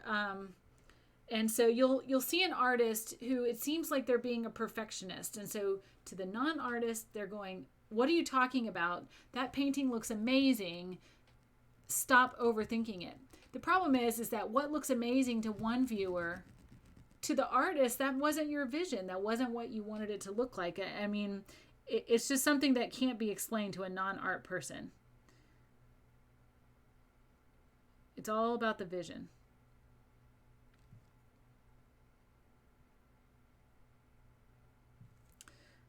So, Elmaine, I don't know if you have dealt with that at all with your drawings, you know, where you have a vision and it's not quite perfect. And of course, everybody around you is saying, oh, but it looks wonderful, you know.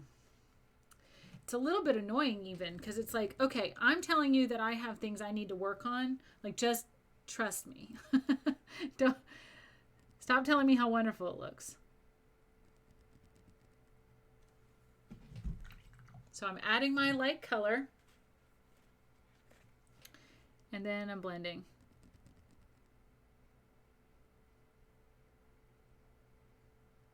And remember, I'm blending all the way to the outside because I don't want that black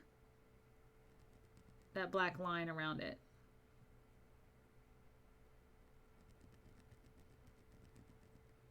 I I hope I didn't mess up my perspective here. Don't think I did, but I'm looking at it. It looks a little like I did. It's okay. Here's what we're going to do. Well, you know what? We're not going to touch it yet. I'm going to wait until things are dry, and then I'm going to do that. Okay. So I'm still bringing in my light color.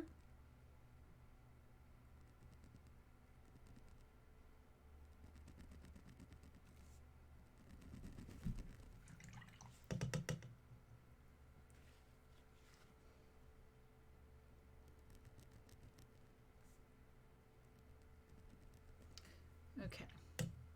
We'll get that very last one, and then we're going to play with it just a little bit. Play with our perspective.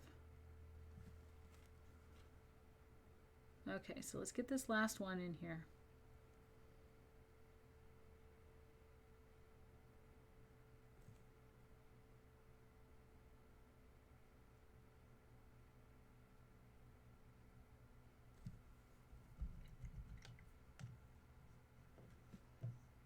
Okay, our last little bit of green, the light green gray. We're going to blend it very carefully. And then I'm going to, there. Okay, now what I'm going to do is I'm going to take some of my light green here, and I'm just going to crisp up this edge here because my window was just slightly tilted. Okay, I'm going to crisp up the top.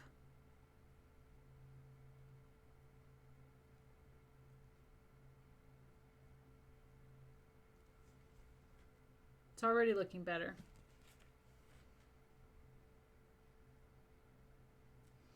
If you're having problems with it crisping, guess what? What do you need to add? Water. Just add water. I think that was like the Sea Monkeys commercial. Just add water. I never actually saw like a TV commercial or anything like that, but I remember Sea Monkeys being on pages of my comic books growing up, that you could order them. I think I did one time. I think I actually ordered Sea Monkeys one time. I didn't know. It was brine shrimp. And then, of course, I fell in love with marine biology and did that for a while.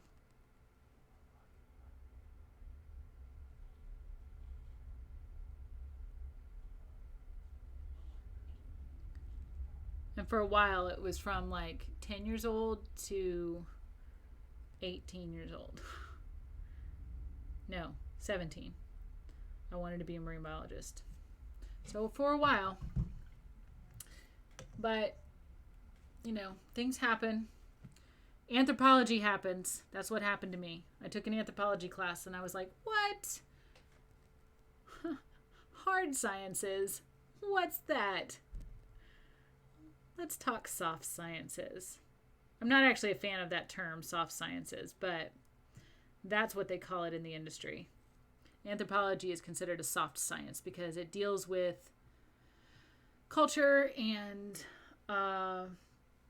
society and things like that. So it's harder to get, more difficult rather, to get empirical data. However, I have some things to say about hard sciences. Isaac Newton, I'm talking about you. Brilliant man though you are, you stuck things in there that weren't accurate. For example, I always like to tell my kids, so how many colors are in the rainbow? Think about that. If your answer is 7, you're incorrect. In the visible light, like when you look at a rainbow in the sky, first of all, usually you can only see about 5 colors. But even if you could see all 6 colors, there's only ever 6 colors visible. And that is red, orange, yellow, blue, violet. There is no indigo. What happened was that Isaac Newton was a very superstitious man, and he believed that the number 7 was an important number, that it was a holy number, and that anything perfect had the number 7 in it. So he worked 7 into a lot of things, including the light spectrum. It's really Roy G. Biv, not Biv. So there you go. Hard science. Refuted.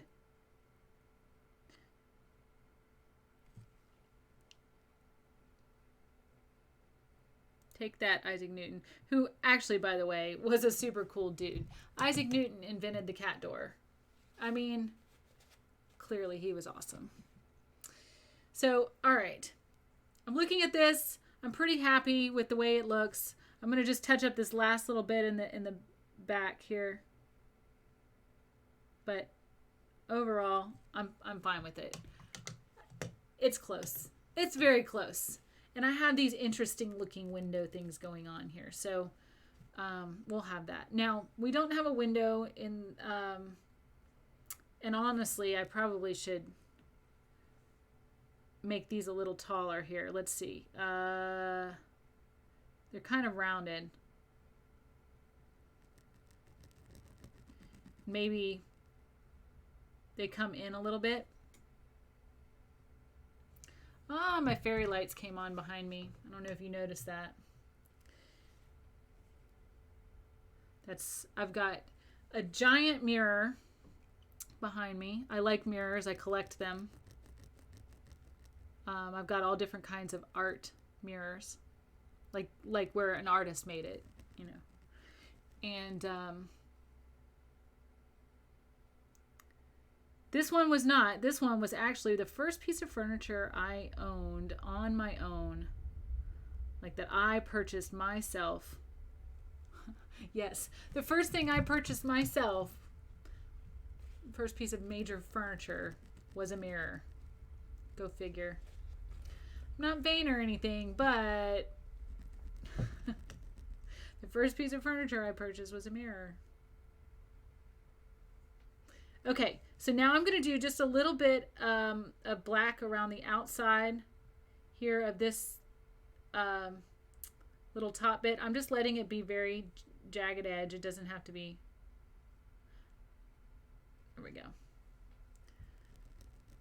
I like it. We need to add the little smokestack thing in the front. So let's see. We'll just put a little line here.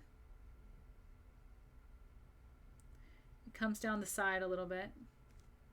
And that's actually a little more watery than I want it. For once, I'm too watery.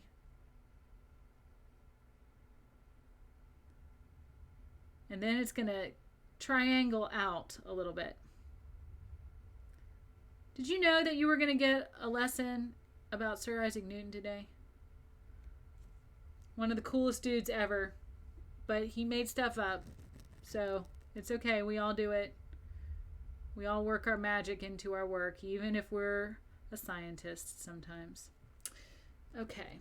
Then we got this little bit back here. This little guy.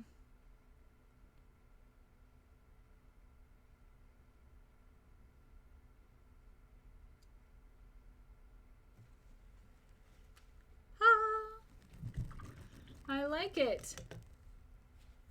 I'm looking to see if there's anything else I want to touch up, because this happens. You know, it's the vision. I'm going to touch up this area here and make it just a little bit wider.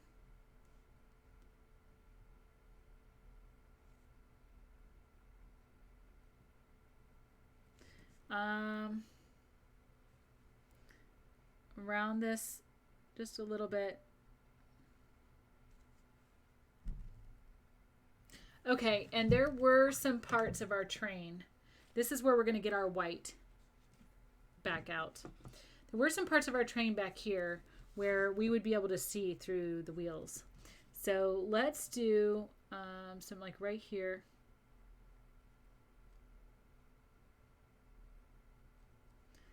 And so I'm just doing kind of a triangular, I'm not going all the way down to the bottom of the track. I'm just like kind of a triangular area.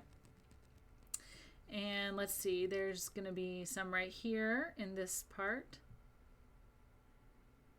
Again, you see that triangular area, but I'm not coming all the way down. And then let's see, we're going to have some snow on the track. So we're just going to come up here and just do some triangular areas. And my white might be a little too watered down. Here we go again. Too watered down. What's up? Before it wasn't enough. Never satisfied. So I'm just looking at the reference photo for this because, to be perfectly honest, I have lived most of my life in an area that does not get snow, so I don't really know what it looks like very well. I mean, I do know what it looks like, but it's not like I saw it every winter. I grew up in the southern United States. We do not get very much snow. I think we got snow once every 4 years when I was growing up, and it didn't stick on the ground. So, you know, it instantly melted. I think maybe 2 of those years it did. You know, I barely remember it. I think there's pictures in my photo album that my parents have, you know. All right. So this is our train. Let's see. So now we need to do our trees, and we're going to need to touch up some things. So first, let's do our dark green. I don't know why I didn't just do this before, but I think I was concerned about where the train was going to be. So I'm just getting some of this, and we're going to do, instead of the V's, this time, well, we will do a couple of V's up at the top, but we're going to do some X's. Little X's. Because these are closer to us. So this is exactly like the trees that we did the other day in the drawing class. Our closer trees were X's. And that's just simply because they have a little bit more texture the closer they get to you. You know, we can actually see individual branches and things like that. All right.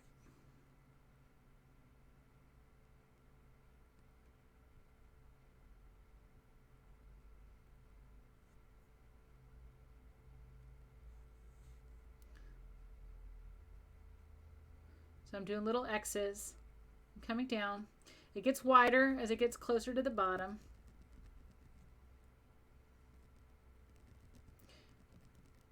There's some darker bits in the middle.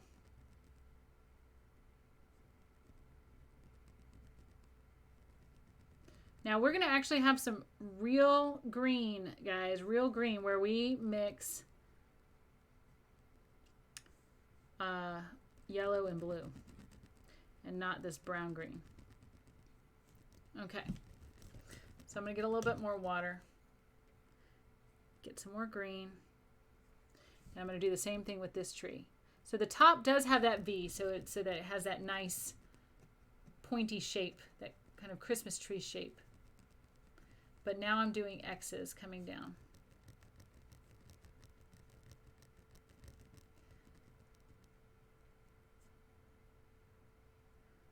I do miss the music because it's nice, you know, to not talk the entire time. I mean, I can do it, but it is nice to have something going on besides just my voice, right? So that I don't tell you dumb stories about Sir Isaac Newton. Wouldn't that be nice? No. I actually used to teach, the Isaac Newton wasn't even my painting class that I taught. It was slime. It was when I used to do slime, because guess what else Newton figured out? He figured out what's called Newtonian fluids, which is fluids that change viscosity Viscosity is how gooey something is. So it changes viscosity based on whether it's hot or cold. However, there are fluids that are called non-Newtonian, which of course he didn't come up with that name. I just decided randomly to come out to the right here. So now I've got to, I didn't mean to do that. So now I've got to make up for that with the rest of my tree so it doesn't look funky.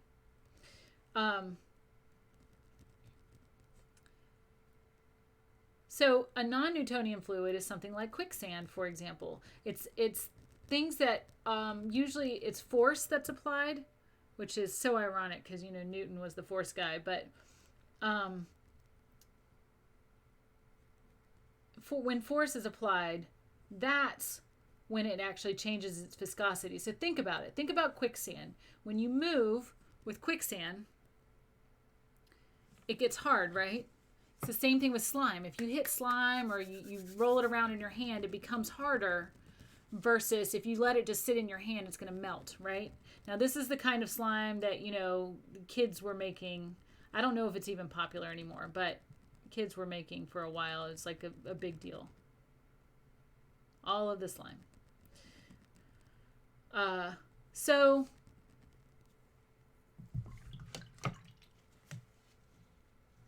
let's see. I should have some green come down here a little bit.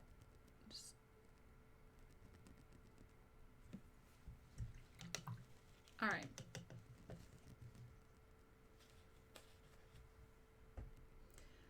Eggs. If you beat eggs, you're applying force. Guess what? This is a special kind of non-Newtonian fluid because it changes it doesn't just change its viscosity, it actually changes the entire context of the substance. So eggs, when you beat them, of course, fluff up. So, you know, that's very different from water, which when you beat it, it does nothing.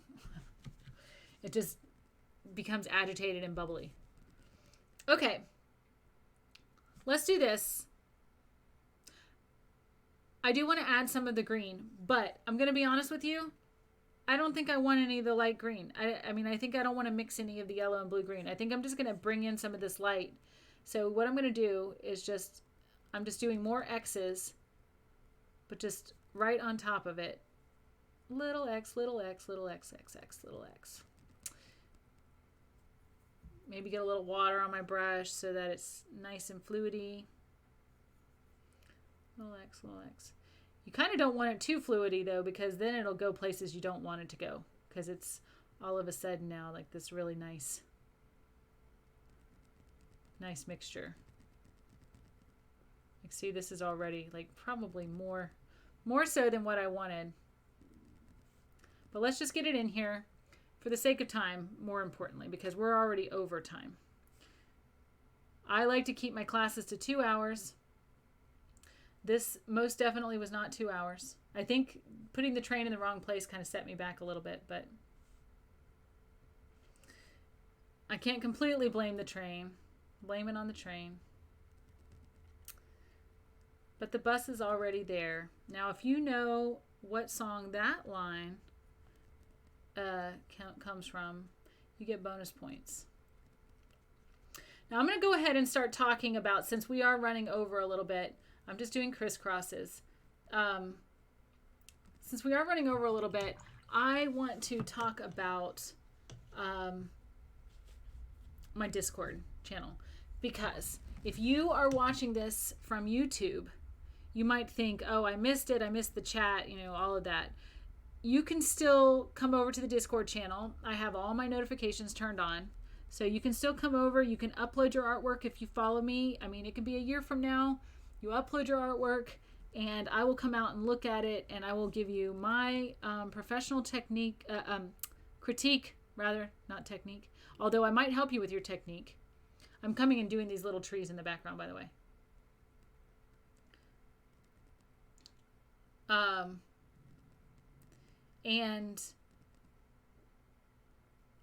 I am, even if you do artwork that is not directly related to what I did, like, you know, I've got a couple digital artists, like I said at the beginning of the stream, I've got a few digital artists that have posted some of their work, and I've given them critiques on that.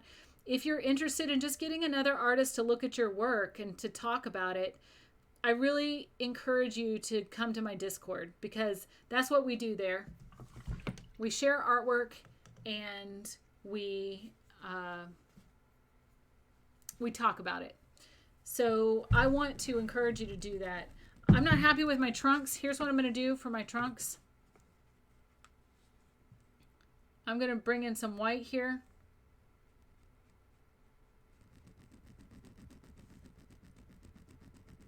It's not going to be just this, don't worry. But I'm letting a little bit of that green show from behind.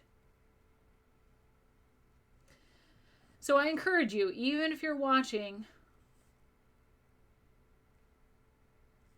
from YouTube, I encourage you to join the Discord channel, engage, share your art. I want to see what you do. I want to see what makes you an artist.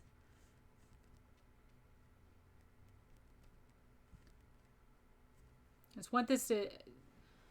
Oh, thank you very much. I'm glad you're still on here. I wasn't sure if you were still on before, but if you... Like I said, if you join Discord, you're welcome to share your artwork that's not necessarily this. Like, it doesn't have to be... You don't have to be doing my art to be part of the Discord. Like, you can share your own stuff. It's all about sharing. It's not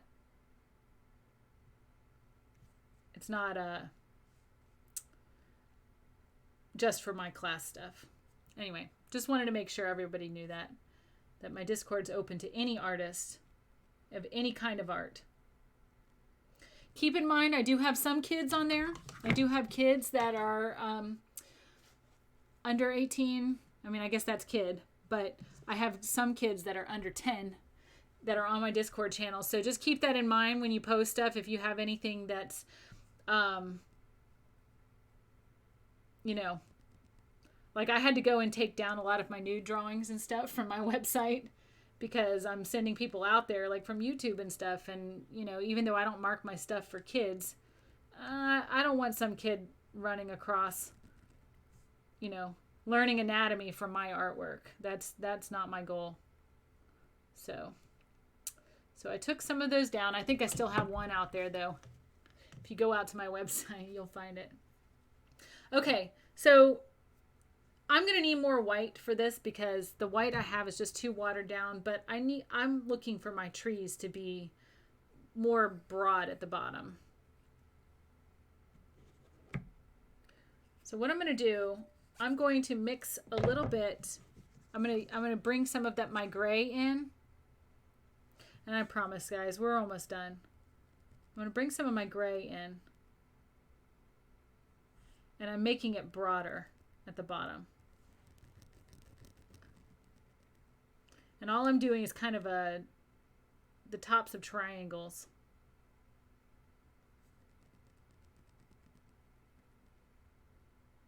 Like that.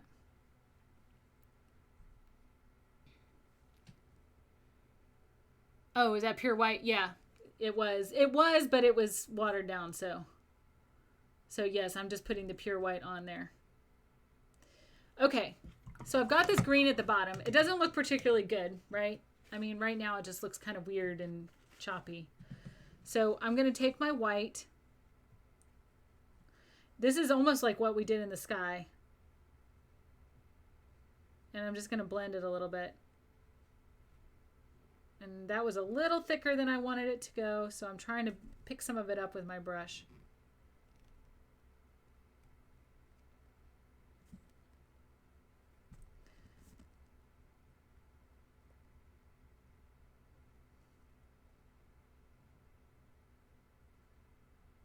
On days that I do these streams, I eat dinner late, and my stomach is reminding me right now that I haven't eaten yet since lunch, so... That's the other reason why I'm trying to get this thing over with, is so I can go eat. Eating is important. You don't want to skip meals, unless that's specifically what you're intending to do. I'm referring to fasting, if any of you guys are familiar with that. I don't personally recommend it, but If your doctor does, then, listen to your doctor, not me.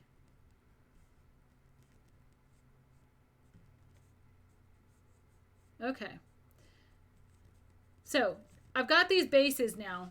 The problem is that, and you can see it looks a little brown, right? Because our green, the problem is that now it doesn't really look natural. So what I'm going to do is I'm going to come in with some of my dark green, like we did over here with the grasses. And let's see, I'm going to do some dark green in here, just to give it a little bit of a, like kind of a valley, shadowy area.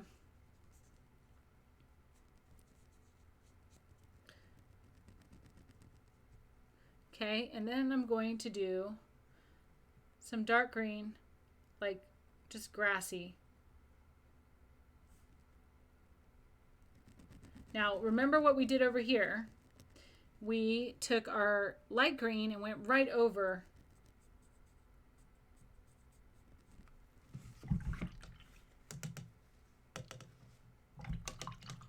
I always forget that I'm not smiling. My RBF isn't pretty either, y'all. So it's best if I smile. It is best if I smile. So try to remember that.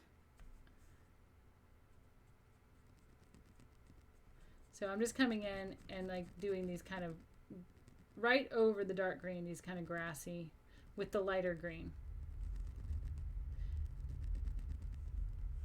And we'll just carry this over into this area so that it doesn't look too like stark. Like, where's all that random green coming from?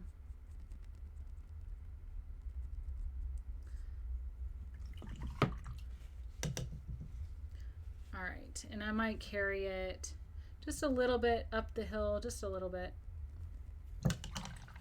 So it looks like it's going off in the distance.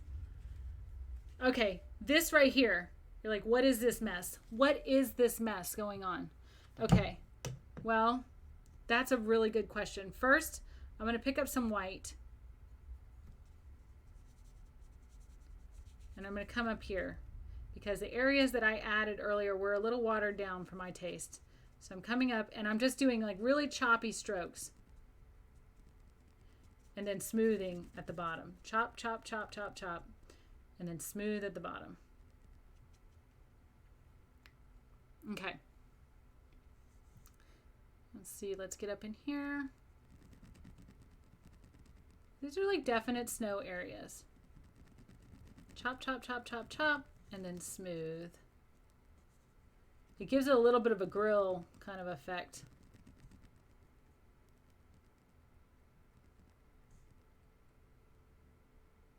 Okay, so I do have some more white going all the way back here.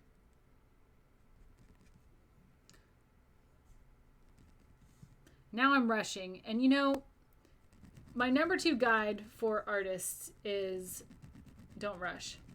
But I'm doing it, and I'm going to tell you why. Actually, I already told you why. It's because I'm hungry, and I want to get through.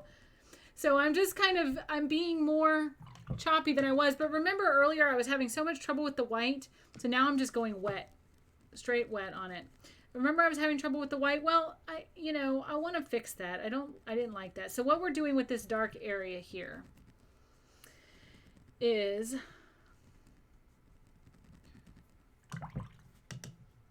we're going to kind of make it choppy. I'm bringing the white into it.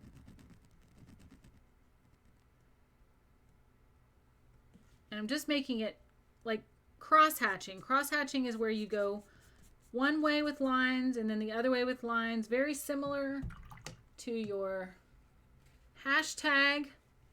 It's like lots of long hashtags. That's what it is. Okay, and I'm bringing some of that white down into it. And it's just going to give me kind of a dark area. I might pick up a little bit of my light green. Give me just this dark patchy area where it's just like, what is going on there? I'll get some like these hashes in here. That's what those are called. These lines are called hashes. feel like maybe the hashtag used to be called a hash mark. I'm not sure. But anyway, it's hashtag now. Okay. I can make a bush. Oh yeah, I could do that. You know what? That's actually not a bad idea. Let's see if it's right at our, okay. Let's do this. Let's round it out a little bit more. Thank you for the idea. So we're making it a bush. So what I'm doing is I'm going to round it out a little bit more with the dark. So in acrylic painting, a lot of times when you're doing nature stuff, you want it to be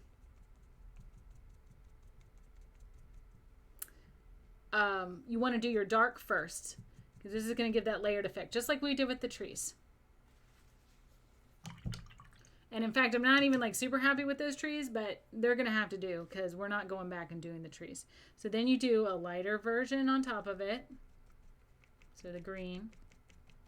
Now, it snowed, and I'm assuming that nobody's been around to do anything with this bush. So this is a bush that's right up in our frame. I don't even know what kind of bush this is. Thank you for the compliment on the trees. I appreciate that. Okay, now I'm going to do a little bit of white because it's a snowy bush.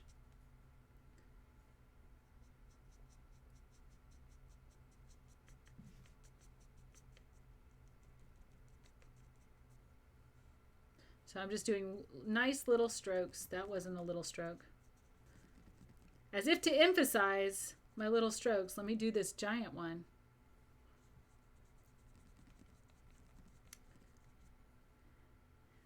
All right, almost done. I can feel it. It's so close. Okay. There we go. Put more pure white in the leaves to make them feel more in the snow. Okay, well, see, thank you, because this is an example of me not really fully understanding snowy situation. I'm assuming you mean up here. So what I'm doing is coming up with some pure white, and I'm still doing my little crisscrosses, but I'm not necessarily even crossing. I'm just letting the white touch it in places. Here we go. I think this is what you meant. And I agree. It was too dark. So we'll leave some dark areas because, you know, the snow would only reach on the outside.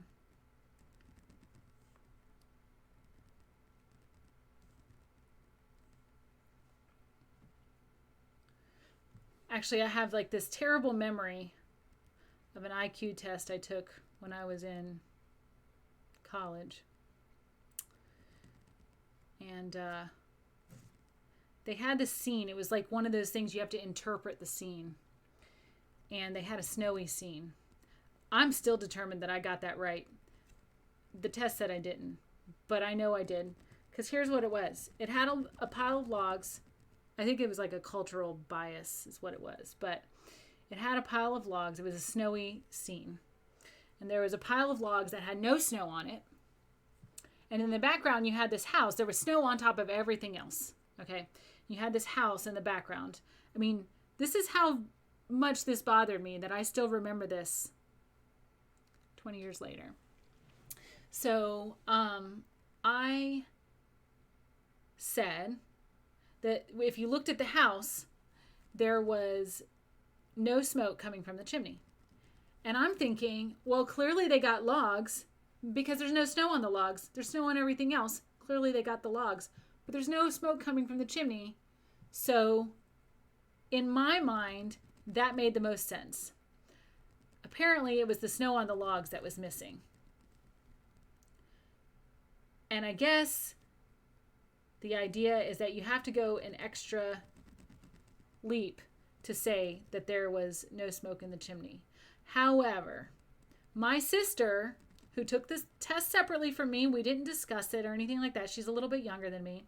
She took that test got the same answer for that. So I'm just saying that I feel like it's a cultural bias because I'm not used to looking at snow. I'm not used to thinking about what snow does or where it goes.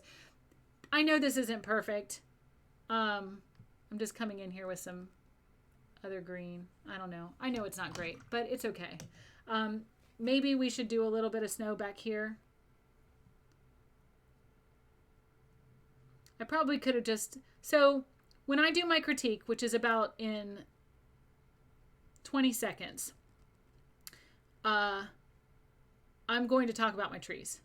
Because my trees are not the best part of my picture. I'm going to go ahead and tell you right now.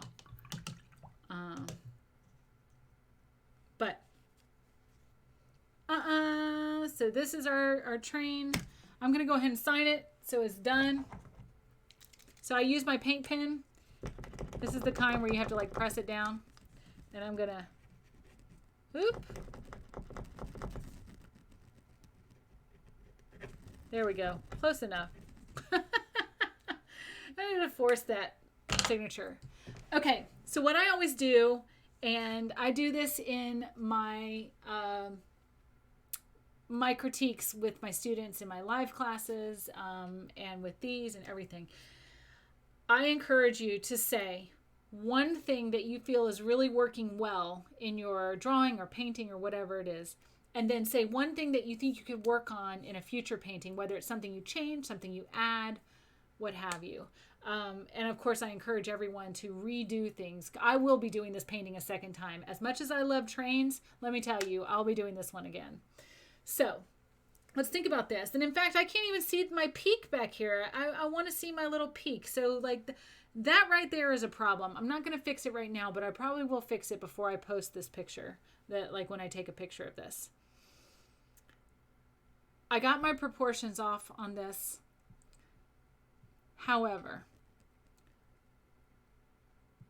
I'm looking at my trees on my screen versus like from where the camera's going down at it versus looking directly at it. It's not nearly as bad as I think it is. So sometimes just stepping away, stepping back, you know, getting a different angle. Yes. So, Elmaine, you just said that self-critique and knowing that you've done good things and bad things is important for an artist of any kind. That's true. It's really important to be able to look at yourself and look at your artwork and talk about what needs to get better. And in fact, I almost wouldn't put terms bad and good on it because it's really just effective or ineffective. You know, like this isn't working. So I think the shape of my train, and I think I did okay with the perspective in the end. So I think that's effective. I think that's very effective. It's not necessarily a good thing or a bad thing, but it's working. My trees are okay. They're not as effective as they could be, and I feel like maybe I just need to go look at some more snowy trees and get an idea of what snowy trees look like. So that's just a spend time in nature situation. I really like my sky, and that was the first thing I did. I think the sky is extremely effective of looking like kind of a winter morning. When I redo it, I'm going to make this side a little bit lower so that I can actually see my little background peak. I can probably still fix this if I want to. I'm going to put more trees in the background here so that it looks a little less sparse. If I were to do this again, I'd probably focus on trying to get the train back a little bit farther. I kind of like the bush in the front. That was serendipity, right? Because that was not planned originally. And in fact, even these grasses here weren't part of the original. If you look at the original painting, that's not in there. So I think that is highly successful, and I like that. So overall, I think it's a pretty decent painting. There are things I want to fix. I probably will fix them. But I think it was successful. So if you have been following along with me today, and I don't think anyone has, I think that the one person who usually follows along with me was not on stream today. So, but please feel free to join my Discord and, like I said, share your artwork. I'm really excited to see your artwork, Elmaine. So please share it. I would love to see it. And thank you so much for joining the stream. Next Tuesday, we're going to be doing a drawing class. I have no idea what the drawing class is.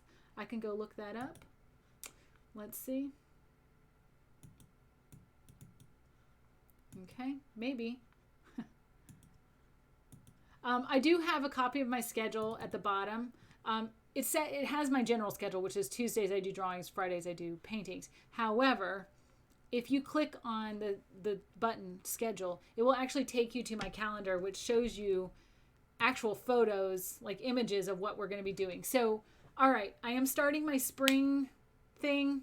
I'm starting my spring theme in March. So March 3rd, which is Tuesday, I will be doing a variety of different flowers. We're going to basically do a study on flowers next week. So I will be doing a study of flowers in drawing, and we're going to talk about the shapes and the different components of flowers. And then on Friday, we will be doing some lilies in watercolor. So I encourage you to join me. And let's see. Okay. You made it another mark. You feel like the left side's kind of empty. You would add some smoke. That's actually a really good idea. So, okay, let's do it. Let's do it. I was about to say goodbye, but I like that advice.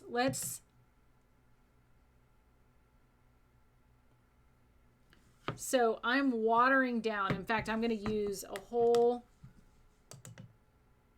new little well. I'm just watering down some of this green because I don't want it to be too terribly dark. This is what we did with the white earlier. And I'm just going to do I'm going to do swirly marks. And they get smaller and bigger. Going back. Okay, I'm not done yet. Don't worry. Hold on. We're going to get some more. This is a little bit what we did with the water last week with the orca.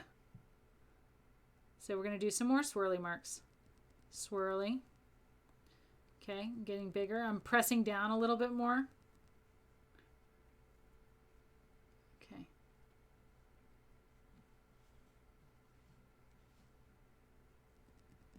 Okay.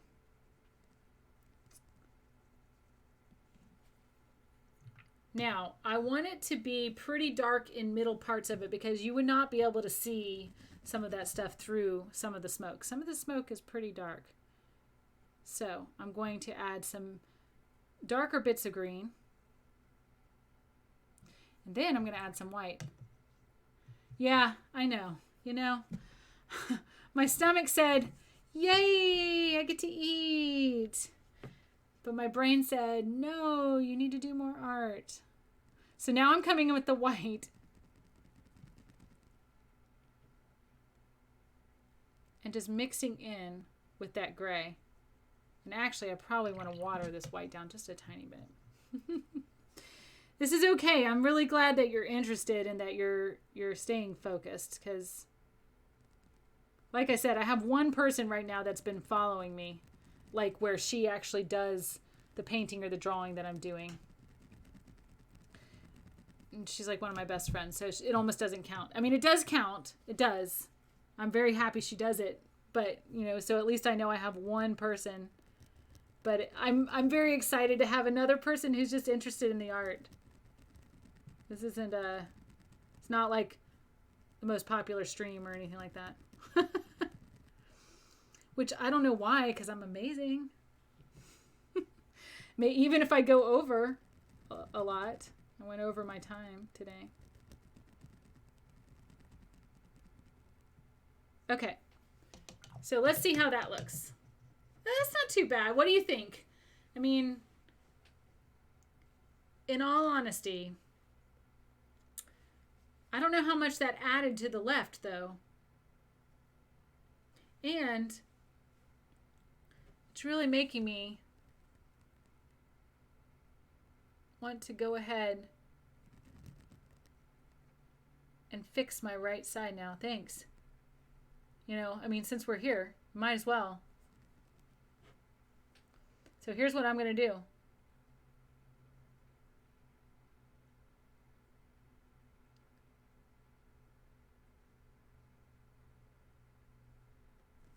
fixing it. Okay.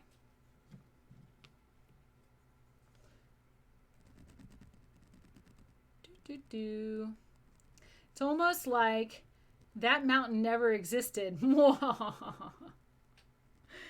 I made the mountain disappear. Really is godlike. Shouldn't get too excited about that, probably. Okay.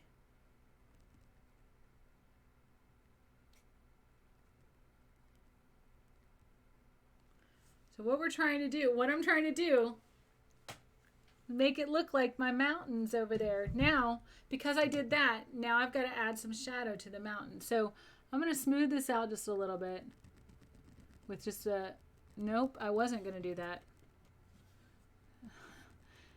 We're going to wait for it to dry and then smooth it out. How about that?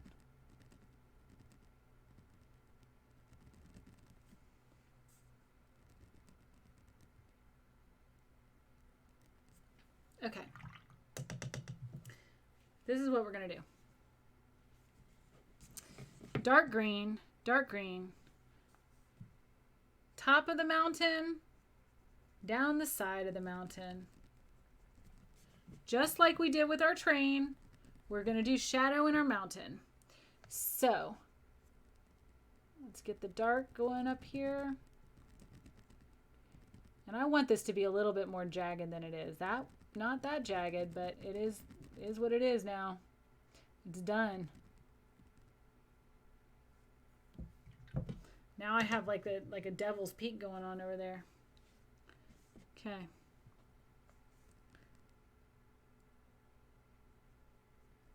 So let's just come down the side.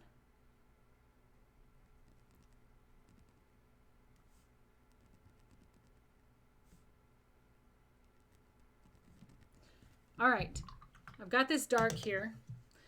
Let's come back in with our light green. And we're just going to paint right over it, just like we did before. But guess what? We're going to blend it, just like we did before. So I've got the dark green in there, the light green. Cleaning off my brush. And now I'm blending. Blend, blend, blend, like I mean it.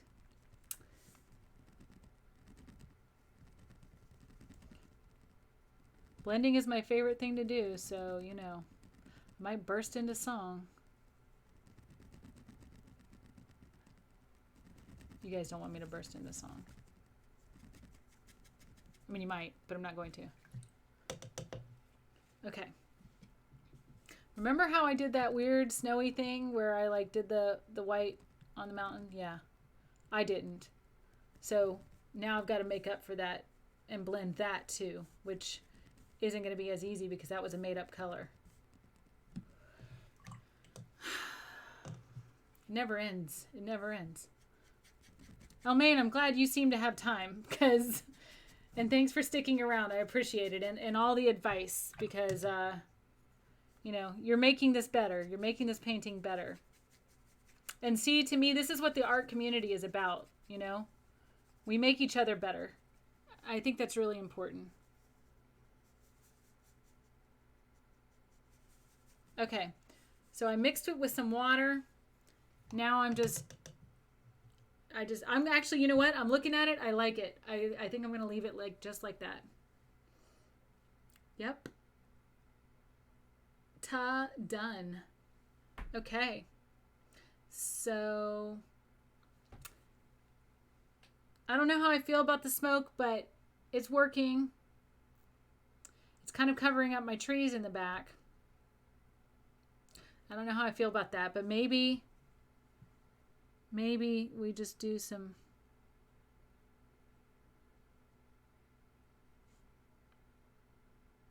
like shadowiness underneath. I don't know. I mean, I'm not entirely sure what smoke looks like either. I don't know. Maybe that's a good thing. Maybe I shouldn't know what smoke looks like. So I'm cleaning off my brush and I'm going to come blend. I'm going to blend the edges. Because that was a little bit darker than I wanted. That's true. They were far off trees. Thanks for reminding me of that.